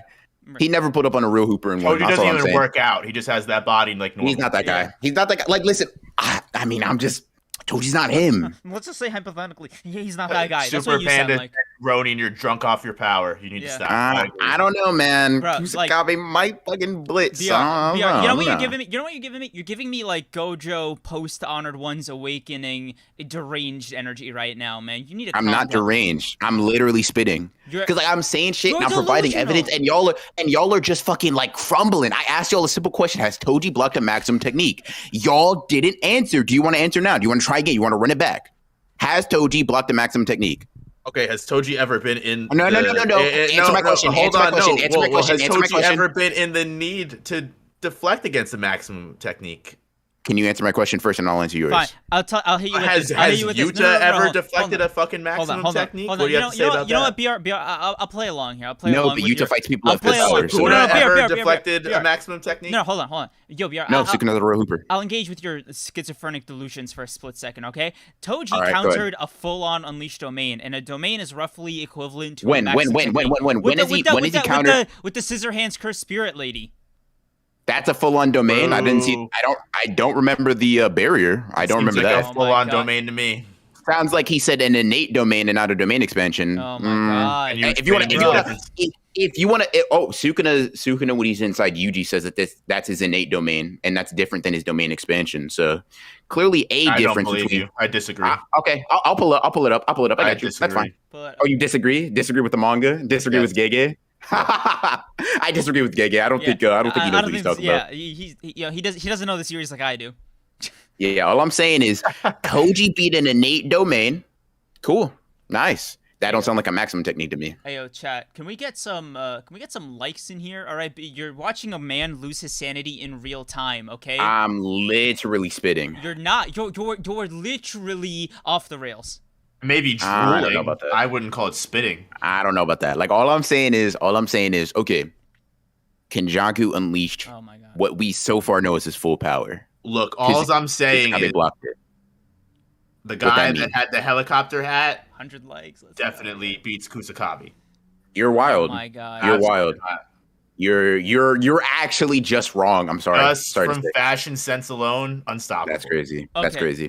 Okay. So why isn't Kusakabe the stronger than Sukuna? Why doesn't he just low diff Sukuna while he's like taking Kenjaku on at the same time? Let's just throw Gojo in there, right? Five and what's his name? Takaba, right? Why doesn't he just have all of them in like a 5-way steel cage ladder match, right? And see if Kusakabe comes out as the victor, let alone alive. What is the point of the question? Are you asking me why he doesn't do those things? The point is what was the point? The point is that you're delusional. Here's the thing. He can be stronger than Kenjaku and not stronger than Sukuna or Gojo. That's fine. Seek professional help. Listen, you're conflating me thinking that he's a real hooper with he beats every other real hooper. That's not what I'm saying. Yes, I'm saying Kusakabe is like that, but Gojo and Sukuna and other characters are like that. There's levels to this. I don't think being a hooper matters in sorcerer fights. I think you need to pump your brakes. Y'all not getting it. Kusakabe got the juice. Read that part of the manga. Kusakabe is like that, but there are people that are more like that. That's fine. I didn't see that in any of the paragraphs that Gege wrote to explain the it was when me and Gege were talking. It was me and Gege were talking about it. Oh, were you teaching him that you're a escaped mental patient? I was talking to him about like how I needed Megumi to get more than Megumi versus fight. So. Seek help is not an argument. Your mic is cutting out again because no one wants to hear you. Yeah, bro. That's crazy. That's very funny. Very, very funny. However, chat seems to understand that I'm spitting. Hey, yo, chat, y'all get it, right? BR, on an unrelated note, I feel bad for you. Did you forget your white jacket this morning? You know the one that white jacket. You know the one that they tie around me. Yeah. Yeah. I don't like it when they give me that though. Yeah. On an unrelated note, you know those like fun little like snacks they give you every day, like a couple times a day with water and preferably food if they're a little bit bigger. Yeah. Cream, do you know why my room is like padded in yellow? Yellow? Don't you mean white? I don't even want to know. I don't even want to know. I imagine I'm colorblind. Remember? Are you making fun of my colorblindness? Oh my god, no! They're yellow because you keep pissing everywhere. I forgot they don't let you use the bathroom because you're. That's what I was getting at. Yeah. Okay. True. BR seems. That's all I'm saying is I may be a little unhinged. Maybe use a little loose. But all I'm saying is I don't know. I seem to be winning. Y'all seem to be losing to some does not need to be out of their cage right now. Bro, That's what I'm saying. Dude, I will hold up this podcast as like I will mint it as an NFT. The next time somebody's like, "Oh, Creams, you're kind of unhinged." Show them this. Show them this. I'm not the problem here. Show them your inability to prove me wrong. I'm not the only one. I am not the only one. Show them your inability to prove me wrong, and they will be like, "Wow, you truly are done for. You truly are." Bro, that Ronan won this debate though. They froze up. That's what I'm saying, bro. Chat seems to get it. Frozen in shock and fear and concern. Fear from the level of my argumentation. I agree. Fear that you might be a danger to yourself and others. Because of how good I am at arguing, I agree. You're good at nothing. Good at nothing. Oh, I'm sorry. That's crazy. That one actually me. I'm sorry, bro. Bro said I meant that with my chest. That wasn't even a joke for. Yeah, always bet on Ronan. Is that some fucking Kaido bullshit? Yes, it is. Let's go. Yo, piss him off. Didn't Kaido lose though? Hold on, don't say that to me. Hey, Kaido got his ass beat by Zoro. Oh, did that? Okay. By Zoro, yeah. Zoro and the raid failed. I remember. Bro, Cream's trying to diagnose you. You can't take this, bro. What are you talking about? I'm a fully certified insane person. I'm allowed to diagnose other people. Beer is the strawman argument king. Let's go. I don't think I'm strawman. I think I'm just ratting. I think I'm just like simply using disingenuous arguments to win. Actually, fun fact, BR's full initials are BRS, which actually stands for Broken Ronin Shapiro. Yeah, you guys might not have known about that. Wow. Yeah. That's wild. Crazy that you would make me a descendant of that. Descendant. It's weird. You guys don't really look like each other, but now I kind of see the resemblance. Yeah. Wow. There's something. Is it the rat tail? Is it that? Is that really what's? It's like no. You know what it is? It's this like evil in the eye thing that I can't quite describe. It's like you'd like. Oh, it's my hatred for everybody, not myself. Yeah. Yeah. There we go. It's your hatred for everything good and pure in the world. And the weird thing is, right? The reason I say good and pure is because that is a direct quote from BR whenever he describes. I'm gonna stop right here. I'm gonna let your imaginations run wild. Fill in the gaps. Elefunk strawmans are disingenuous arguments. I mean, I'm doing a particular type of disingenuous. I'm not taking their point and weakening it. I'm just saying shit that may or may not necessarily be true. And it just happens to make enough sense to where they can't argue against it successfully. That's all I'm saying. That's all I'm saying. All I'm saying is y'all seem to be rejecting reality and are like. I think it's actually just quite incoherent ramblings. Y'all are doing the equivalent of covering your ears and going la la la la la, and that's fine. That's okay. That's cool. I don't mind. Now he's gaslighting us. Now he's gaslighting us. Exactly. Fine. I don't know. Bro, y'all seem to be using buzzwords to try to get away from it. Hold on. That's crazy. BR. Noab is a very impressionable young man, right? We invite him to this very a civilized, calm show. At least that's what we said in theory, right? To trick him to coming here. But now, you've given the game away. You've given the game away that you're insane. So what's he gonna do now? Like when we ask him to come back, huh? He'll just be more informed. No. Aren't you kind of an asshole for bringing him on here under the pretense that either of us know what we're talking about? No, because I'm not a good person. God, that's a little rude. How many times have I, dude, see what I mean, chat? BR has no listening skills. Bro said it's the narcissism for me. Bro, I'm not narcissistic. I just think I'm smart. I had to self-filter. For a second. Yeah. Oh yeah. Well, hold on. Let's pause this. What's up? Why? What were you gonna say? I was gonna say I'm not narcissistic. I think I'm just smarter than everybody else and right all the time. Oh, that's it. Nothing narcissistic about it, right? Interesting. Let me ask you a question, Chet. This is gonna relate. And you guys too. Is Gojo arrogant for saying that he's the strongest? Yes or no? Is BR arrogant for everything he said in the last 20 minutes? Can you just answer the question? Oh my god. In your opinion, of course. Oh, I don't have. This is a weird way to reaffirm your beliefs. I'm just curious. It's just a genuine question. Is he? Are you? Is Gojo arrogant or conceited for saying that he is the strongest? In your opinion. At this point, BR and Creams need to box it out. Dude, I have been trying, but I'll be real. My stats are dog shit compared to BR's, as much as I hate to admit it. I need to train. I need to hit the gym. Like, BR, he needs to put down the McDonald's for 10 days, and he's good, right? Me, it's a whole arc. Interesting. So I'm getting a lot of he's arrogant but right. And I don't think you can. Well, actually, it's funny that you would call out that comment specifically because actually, if you finish the rest of what that chatter is saying, it says, "Unfortunately, you are not BR." Oh yeah, they're wrong. That's fine. They're wrong. like, of course, like Jogo didn't think Gojo was the strongest. This character, this little chatter can just be the Jogo. You know, it's fine. Well, I think you've kind of already shown your hand by misreading that comment to begin with. So how can we even trust what you're saying? Misreading. I just stopped reading, actually. Bro just flexed his illiteracy. What? I can't. How many years ago did you stop that? How old am I? About 18 years ago. But, you see, this is the problem, BR. This is. I stopped at a kindergarten reading level. I'm not gonna lie. You see when I read JJK, I do just look at pictures. Sorry. Oh my god, dude, I can't. This has been a weird episode. I don't even think we talked about the chapter that much. Did we? Wait, chat. Did we talk about the chapter? We talked about it for like 10 minutes at the beginning of the stream, but I don't even remember what we said. We were basically like, Kashimo's the goat. He beats up Hikari. Blah blah blah. No, I don't think that's how it went. Did not say such a thing. Is that not what we said? Is that not what we said? Okay, No, interesting. What did you say? What did you guys say then? That might be your schizo fever dream of yeah. how things actually happen. Yeah, I hate when I have those. Yeah, it's pretty annoying. I mean, not to be completely honest with you, I kind of don't appreciate it either. Yeah, I imagine. So people tend not to like it. You know, just to quickly address like the Hakari thing, because I think I do remember we touched on it. We just think it might be a draw, and Hakari's probably at an impasse with Kashimo. Kashimo barely walks away, gets one shot by Sukuna, and then everybody laughs at how much of a ridiculous, inepid, completely bitchless person that I mean Kashimo was, and that's it. Okay. Dude, that pause. Interesting. That pause, I love it. I was just mulling over like how serious do I take this as a response. I was like, yeah, you're clearly delusional, and that's okay. Dude, pot kettle. Someone said, "Wait, you guys are supposed to read manga from left to right." Wait, y'all are supposed to read?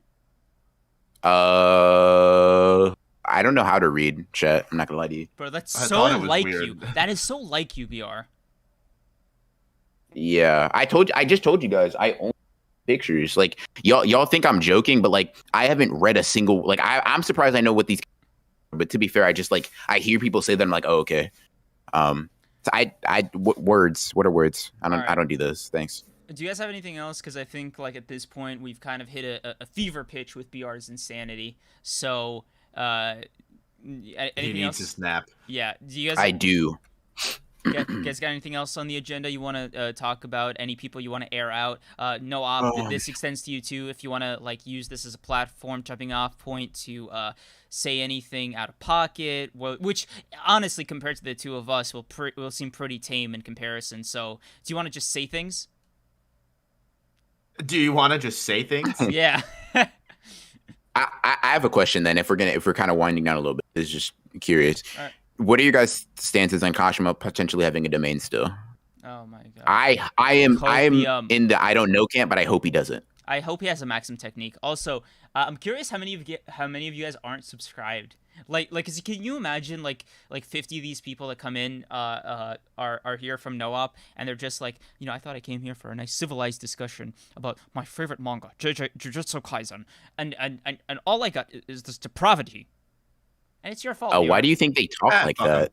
I don't know. That's kind of crazy. I have a very high opinion of No-Op's audience for some reason. Bo thinks they're British, and I don't mean that. I love my audience, but I don't care. I mean, like the tangents are fun. The tangents are better. Like I feel like we had a lot of good discussions here. Yes. I feel like if anyone wanted us to stay on topic, I don't know what they were expecting. Fun fact: we're actually known for our tangents. It's like a recurring thing here. Oh, stop! Don't do this to me. We've had tangents that last dozens of hours, chat. No, not dozens, a dozen hours, chat. Yeah. So, I mean. Oh, sorry, and that, by the way, that includes the 6 hours we talked before shooting that podcast. So. I'm getting sick just thinking about it. Yeah. I'm getting sick just thinking about it. Hold on. Okay, so no operator. Do you have an opinion on Kashimo having a domain or not? I think if he did have it, he would have used it by now. Okay. In my personal opinion, I can see him having, like, I do subscribe to the theory that he doesn't have a domain, he has a maximum, even though you can clearly have both.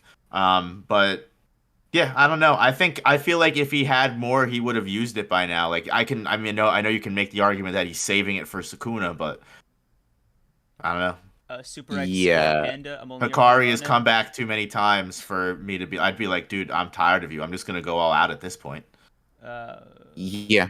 I could very easily see that be possible because I do think like initially he probably wouldn't bring out domain, but like it's like damn, bro, you're seeing all of this, and you're like you still wouldn't decide to bring out a domain if you had one. I don't know. With the way he was talking when he was like, "Oh, like I could wait for the immortality to end, but that's how losers think." Like yeah. I feel like with that kind of attitude, like he wouldn't have let this fight go on for so long, even though he is enjoying it to a degree.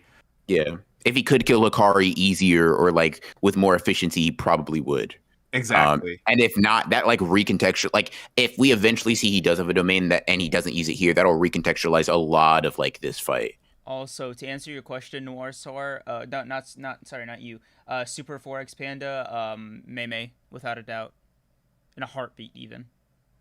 Wait, what? Mei what? He's like serious question, Shoko or Mei. Oh, Shoko's the only right answer, but whatever. Mei. Okay. What about, I'm not going to argue with In what way are we speaking here? The way you interpret it is really like indicative of your character. So interpret it. Interpret it, buddy. Bro, if you don't answer honestly, I will make up an answer for you, and you're not going to like the one I choose. Well, no. I'm trying to think now. Go ahead. I'm weighing my options. He's thinking. He's interpreting. This is really indicative of his character. That he gets this question right. 100%. We're waiting. Clock's ticking. Right. We can talk and let him think. Yeah, we can talk. It's not going to come out. Yeah. Damn. I gotta mute up. All right. Cool. Chat. Let's see. Let's see. Chat. What are y'all thinking? I don't think Kashimo needs a domain, so I don't think he ever tried to learn it. I'll let Basket and anti-domain instead. Fair enough. Someone said Mei a freak. She'd be using the crow and everything. Oh no. That's wow. What? Wow. Maybe the only right answer. And maybe that influences my decision. I need you all a little bit on the fort. I gotta go take a piss. All right, I'll be right back. All right. Did you mute yourself? Tell us you were gonna mute yourself, and then unmute yourself to tell us you were gonna stay muted for longer. He did. Yep. That's a very Creams thing to do. Okay. Yep. I just wanted to make sure you knew if that's what you were doing. Yeah, super logical. And he calls me delusional. I mean, come on. Sure, I went on a little bit of a rant there, but that's whatever. Okay, chat asked this. Because like obviously Hakari and Yuta like comparisons have been showing up a lot. If Hakari is placed in the Sendai colony, does he come out a lot? Like, does he win? Oof, I've even been thinking about this a little bit. I have an idea written down on my notepad to like switch Yuta and Hakari and see how they would fare. I don't think Hakari would be able to come out of that. I don't think Hakari would be able to take on those people all at once like that. Even with immortality, I just don't think he'd be able to. I think it's too much for him. He'd be overwhelmed. What do you think? I'm probably in the same boat. I think what Hakari's really lacking is like real offensive ability. Either that or Kashimo's just a fucking super tank, because like Hakari has hit Kashimo like a lot. And when you look at Kashimo at the end of this chapter, it's, what do we have? Some bruising on his face? Like, it's like face was all bloody, yeah. Yeah, it's like, I don't know. I just feel like when we look at somebody or look at a fight like Yuji versus Choso, Yuji lands 3 hits on Choso, and Choso's like, I'm about to die. And it's like, I don't know. And like with Yuta, Yuta has firepower, like somewhat in a similar realm as Ishigori. He can obviously hurt Uro. He has Rika, things like that. It's like, I don't know. Hakari just seems like if his hands is all he's got, like he probably isn't putting Ishigori down just because Ishigori can like get hit by his own granite blast and like just be like, damn, that's tough, and then fight again. Yeah, Ishigori was like able to like put up a decent like back and forth against Yuta, even with Yuta's like boundless curse energy being used at a defense. I also think this chapter was cool because like I don't know if I've missed it, but like I thought it was interesting just to get the confirmation that like they're literally using their cursed energy like I don't know the correct pronunciation, hero from Bleach. Oh, or, the way they would use that, where they would use it as kind of like a defensive barrier across their body so they can take hits better. Yeah. Like I thought that was interesting that like he had to basically, the only reason that he had to discharge his energy in the water is because he had to basically use his cursed energy to put up a defense for Hikari's kick. Which just says one thing a lot about like how strong Hakari actually is physically. Mm-hmm. And like two, yeah, I feel like I agree with you that Hikari like is his one downfall is that he doesn't really have any offensive capabilities, at least that we've seen. Besides his, I mean, he's got great physical feats, but is that really going to help him out against everybody, especially someone like Ishigori or Yoro who can, kind of get around that? Yeah, like Uro, literally, that's an issue if he's just throwing hands. And Ishigori, it just has the durability to take anything like Hakari can throw at him. Like you can say like they'd have trouble killing him at first, especially Uro. But like if Ishigori just gets hit to like, oh yeah, a headshot, okay, cool. I'm just gonna let Uro fuck with you a little bit, charge up a granite blast, and kill you. Like even if he can't target at his head, just like obliterate his entire body, like head and all, like just engulf him in energy, to kill him. Honestly. Yeah, pretty much just completely annihilate him where he doesn't have any kind of escape or anything like that. Yeah, I don't think he could. I don't think he could handle it. I definitely think Yuta versus Kashimo would be an interesting toss-up. I'd have to like. I mean, like, I don't know if it would be low diff or high diff. I probably think Yuta would win, but yeah. I wonder. I don't know. Are Kashimo's like cursed energy reserves impressive to you? Like based on what he's showing, like in any way? It's tough to say how much because it's tough to say how much cursed energy he's really using. Because like the way that he's using it, his lightning bolt could take very minuscule amount of energy. It really comes down to the way that he's funneling his energy. Yeah. So I don't know. It's tough to say. Yeah, I was talking about it. I was like, yeah, Yuji rarely complains about like getting tired from cursed energy as well. It could mainly be like Kashimo's mainly using his ability to enhance himself. So like he just doesn't feel the strain of like spamming techniques, right? Yeah, I feel like people that have cursed energy properties, like especially Hakari with his serrated energy, wherever he hits it, and like Kashimo where he can turn it on and off, the electrifying physical attacks. Like I feel like people like that, you already have to be able to like just be like expert level enough to manipulate your energy to like use the least amount as possible for what you need. Yeah. Yeah, but that weakness to water is a big problem. For sure. Yeah. Now, this is a lot of, we're getting into a lot of speculation territory, which is fine. Do you think Yuta's skill with reverse curse technique is to the extent of filtering out poison? That's tough to say. Yeah. Because like clearly like reverse curse technique, I mean like Kashimo was under the impression that Hakari what am I thinking? Hakari could be able to heal his brain at the same time as he's expelling the energy and heal any probably organs and everything like that. So it's interesting that like if we've seen Yuta be able to heal a heart, we've seen Sukuna be able to do the same thing.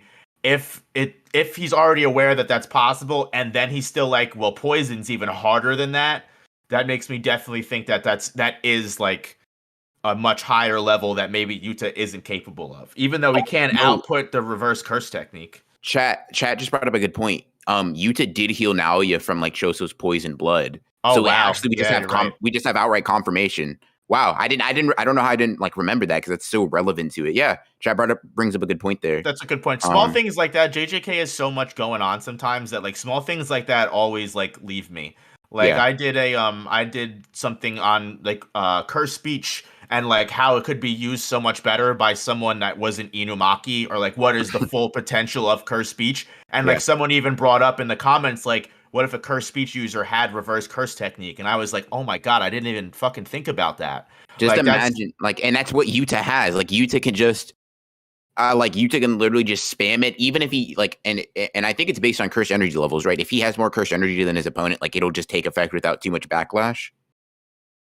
Yeah, is that the case? That's what I'm thinking. If that is, then like curse speech is such an effective tool for someone with like dumb reserves, like Yuta.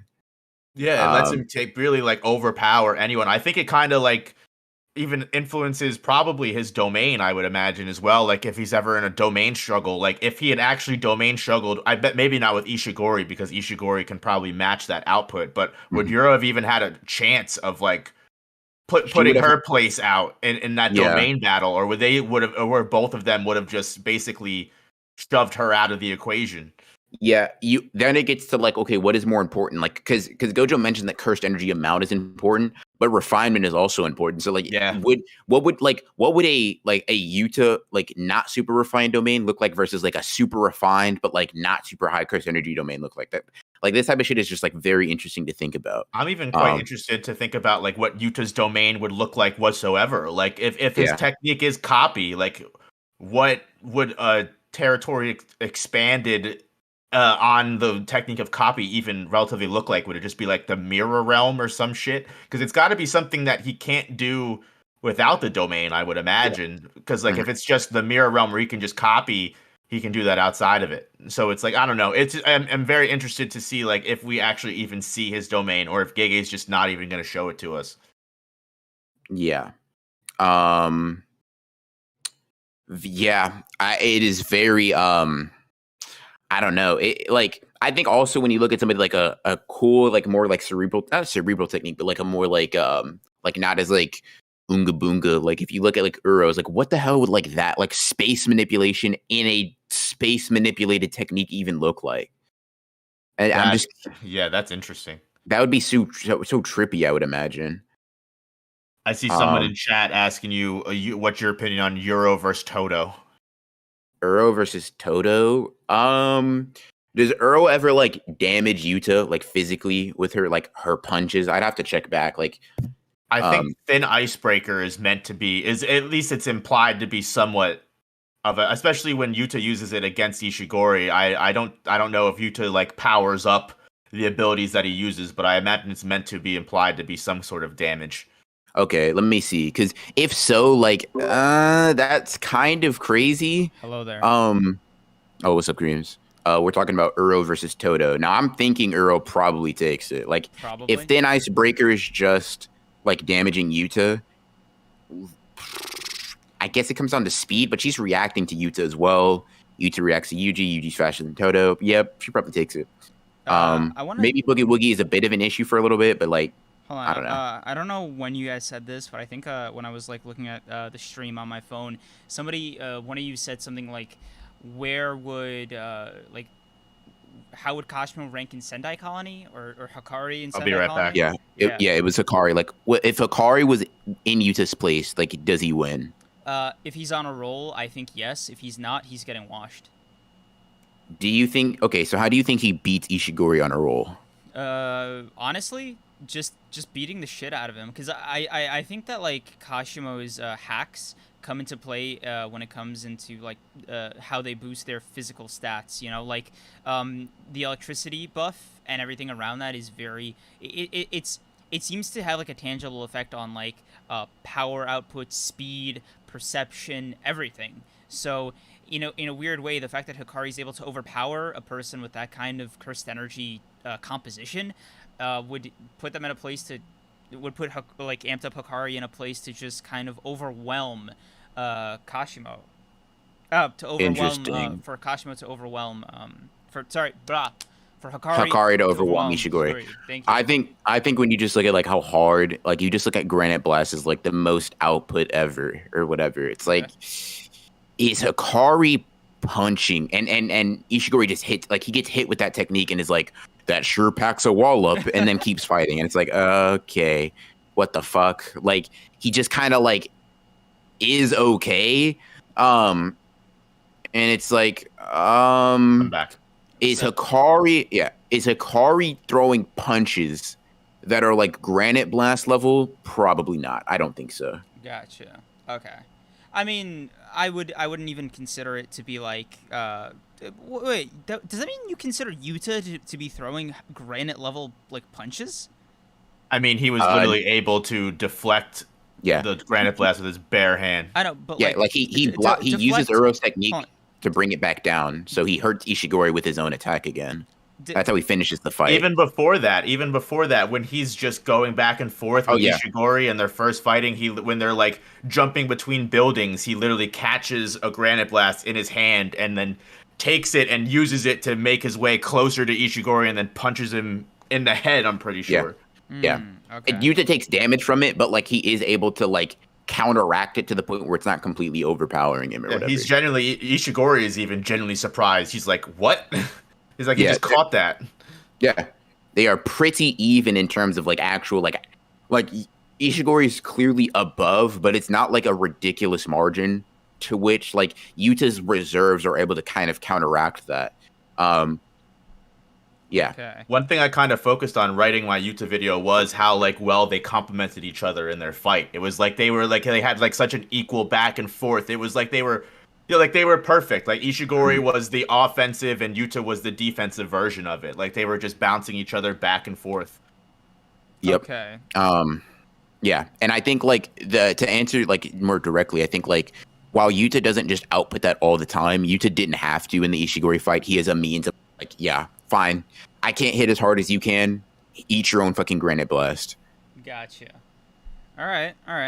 I don't like think that Hikari's just at a completely different level, right? I don't think the delta between Yuta and Hikari is like is quite the same level of extreme as like Hakari as Yuta and like Yuji, for example, right? Like that's a massive fucking gap, right?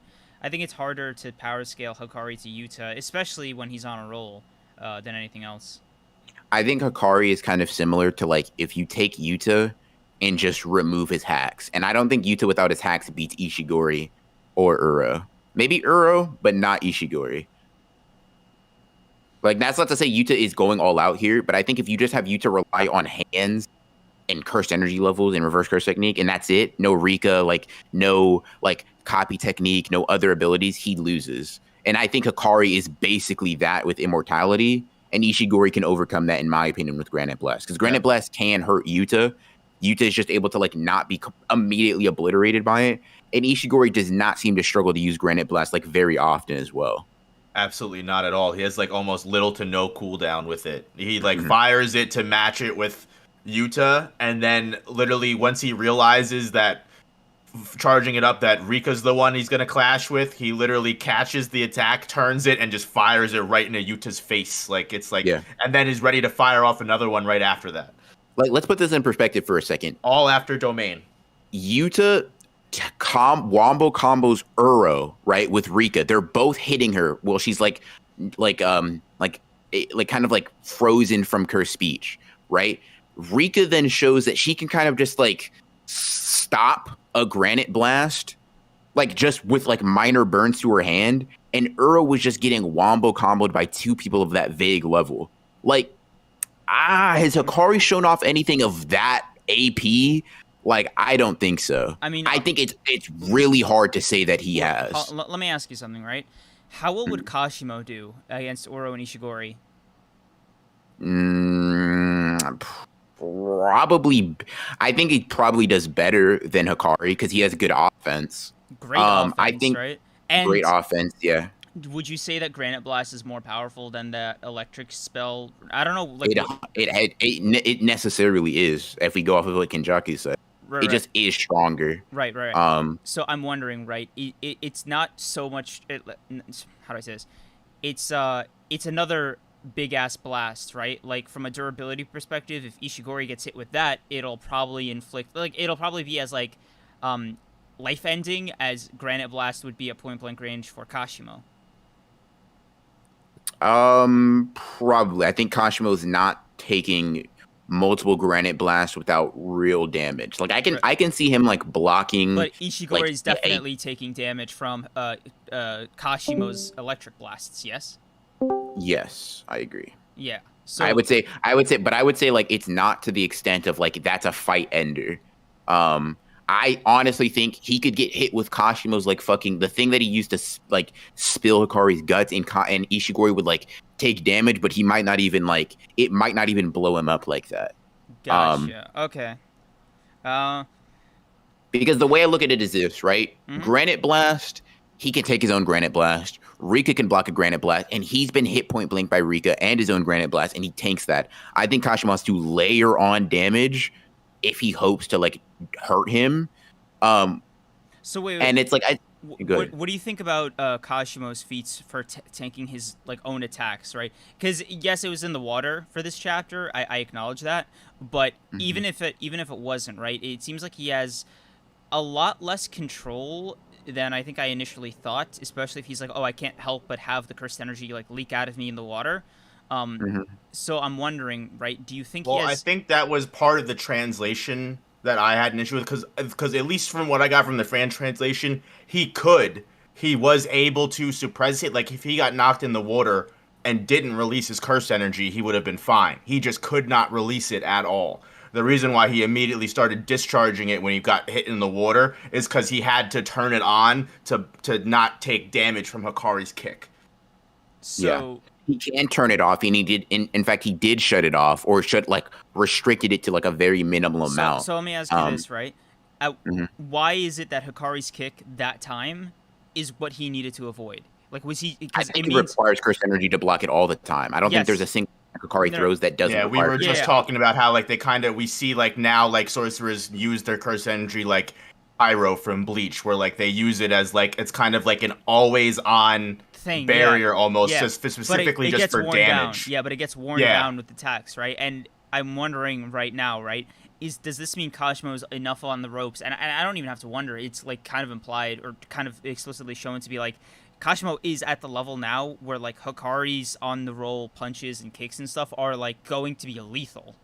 Oh yeah, I agree with that. I think Hikari's attacks we've seen, especially just from that alone, proves that if he wasn't doing that, he would be taking a hell of a lot more damage from Hikari. Because I forget if like BR and I were talking about this in private or not, but like it was about last chapter, and I think he asked BR. I think you asked like, is Kashimo's like overall stamina getting depleted? Like how many jackpots is Kashimo surviving? And I think we landed on like Kashimo was at 50%, 60% power at this point. But I think I want to revise that. I think he's at like 20% based on the way he's been acting in this fight, this chapter. Oof. That's being very generous. Based off desperation alone. You think it's generous? That's interesting.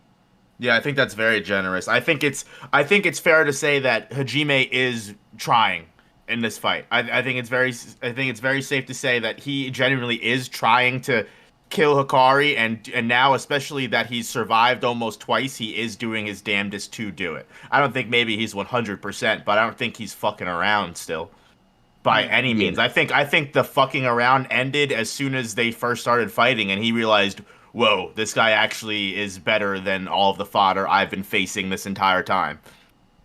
Okay. Yeah. So let me ask you guys this. I'm curious what your thoughts are on this. So when we go to like because someone actually brought it up, Twisted Carnage did, and he was letting me know. Like I was thinking about this too, but when Kashimo's underwater, like he has to suppress his cursed energy to like not have it all leak out, but he still gets hit by like several of Hikari's attacks, and I don't know about you guys, but it's like still this vague level of like it's bruising and like bloodying him. But Kashimo does not seem to be like very, very pressed for damage in the sense that we've seen a lot of like JJK characters take when they get hit by an opponent much stronger than them. What are your thoughts on that? What? Can you repeat that? Okay, basically, right? Did I cut out a little bit or? No, just like I need to like elaborate. Okay. Yeah. Got you. So Kashimo underwater suppresses his cursed energy, right? Okay. Like, and then he gets hit by Hikari a couple of times, like 2 or 3 or something, right? And then what I'm saying is Kashimo after that, when he's like all and then blows that shit up, I don't know about you guys, but like it doesn't look like he's that hurt. And I'm thinking for Kashimo to do this while his cursed energy is like suppressed to a minimum is like, he looks like he's still going pretty strong in this fight. I would also like attribute maybe a little bit to like, can you really punch someone underwater? I mean, you're definitely not going to be able to punch someone with your full strength. I mean, even though Hikari does look like he's throwing some heat behind it. No, that's a fair point to bring up. I just thought I'd mention it because I am still like kind of like, I don't know. I don't think Hikari or Kashimo seem to have like really burned out of everything. Like, because every time I look at Kashimo, like I go through the chapters like, oh, that was his last ability, right? Like when he uses the lightning to like split open Hikari, I'm like, okay, he was really expecting that to finish it. He may struggle here. Nope. He uses electrolysis or whatever to like poison Hikari. Yeah, and he's like still fighting and like still going back and forth. Like I really don't feel like Kashimo seems to be more surprised by Hikari's resilience, not nervous or like intimidated by it. I agree with that. Yeah, like I agree with that. Kashimo's like, damn, you weren't supposed to be able to do that, but like I still have more in the tank. Let's go. I think it's very telling by like how he even reacts like right in the last couple of pages before he blows up, when like instead of like being upset that Hikari's like not dead, he's like, okay, you're still alive, like let's go. Yeah, I mean, this is almost exactly what Kashimo wants, a fun fight that can go back and forth with him. So yeah. Wow. Yeah, I don't know, man. I Did the stream just end? Hold on. No. Yeah. Just. I was gonna even mention like what Liv Harder said. As often Kashimo is surprised that Hikari can't feel the edge of his technique. Kashimo has never mentioned Hikari's edge either. I think that's interesting that he's never mentioned that. Every person we've seen fight Hikari has mentioned how his curse technique energy feels different. Yes. Maybe Gege just forgot, but like that is interesting. No. See, I oh my God, what is going on with the views? What the fuck is going on? What happened? The stream views are like tanking. We just lost like 80 viewers. Yeah, I'm holding on the. It looks like it stopped for me at least. Let me see. Whoa, what's going on? Can you guys still hear us? Like, what's? I still see live. I'm looking at it right now. Oh, dude, we dropped below 100. Whoa. Yikes. What's? Yeah, that did drop pretty quick. It cut out. Okay, stream stopped for a bit. Got you. Is it back? Doesn't seem to be for me. No. Let me see. So weird. Cause like everything is still streaming on my end. Yeah. I see it like I'm on YouTube right now. It's on my YouTube recommended page. I just clicked on it and we're still streaming. Yeah. Okay. Okay. It looks like we're good again now. But I guess everybody's saying it cut out for a second. Okay. That's plausible. Very strange. It's back. I'm here. All right. Okay. It's Cream's computer again. Ha ha ha! Fuck you! You know, this is knock on wood. Come on. Or you didn't have to do me like that. Anyway. Yeah. Yeah. So just moving on. Sorry. That was like very alarming to see on my back end here. Yo, I just got alarming. I just lost like 20,000 in frames. Like shit. Okay. Yeah, might be a computer issue. It just might be an internet issue. So, yeah, maybe. Well, it might be a computer issue. Okay. Yeah, as long as you guys are still here and chat's still like, yeah. Yeah. So Tester, what's up? You've been trying to get my attention. You can go ahead. I just wanted to make sure I acknowledge him. You can go. You can continue though. The stream never dies. Thanks, man. Just like Hakari. Yeah. Fuck. So sorry. True. That threw me off too much. So like I'm completely thrown out. Like just reeling back in. What were we talking about?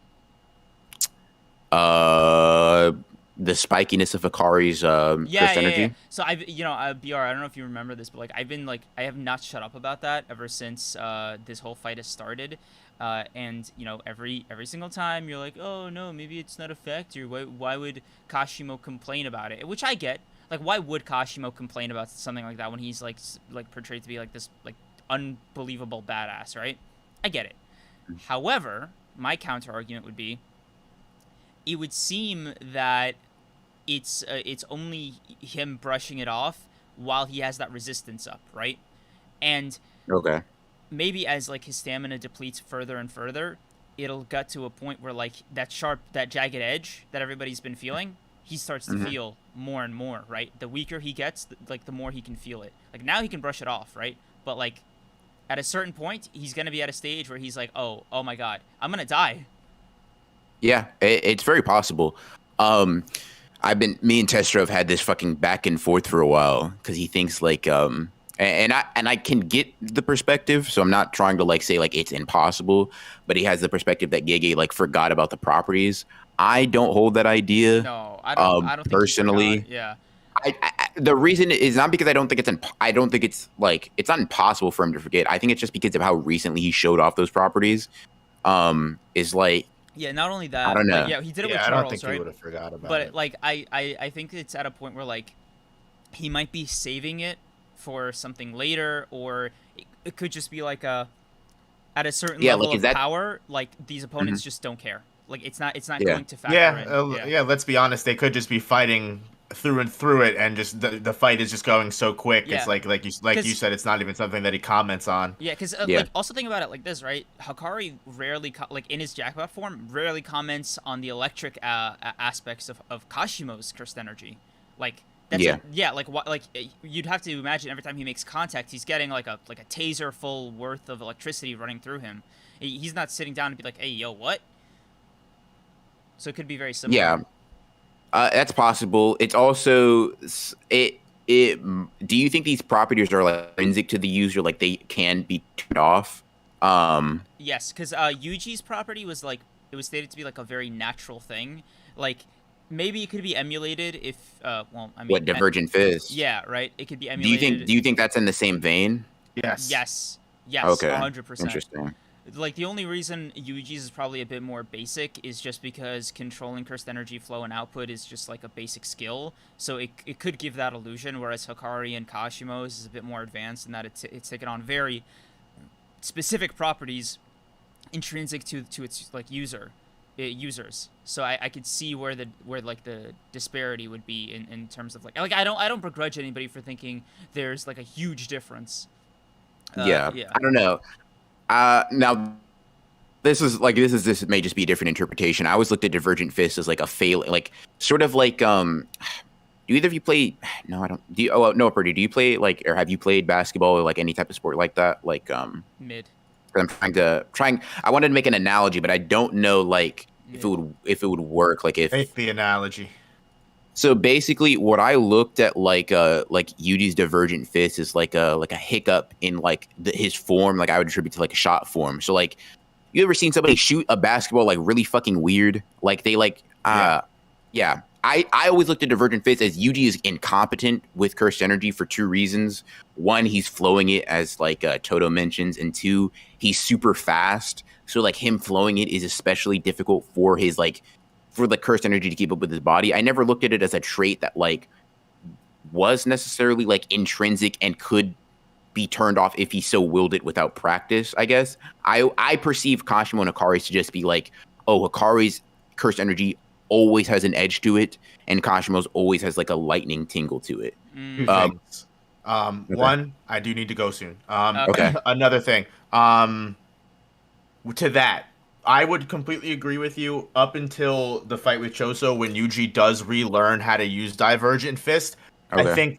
I think that's what separates it, because one thing that like I think is interesting is like the fact that when Yuji does start doing Divergent Fist when he's training with Gojo, Gojo doesn't like Gojo understands the same thing that Toto understands about cursed energy.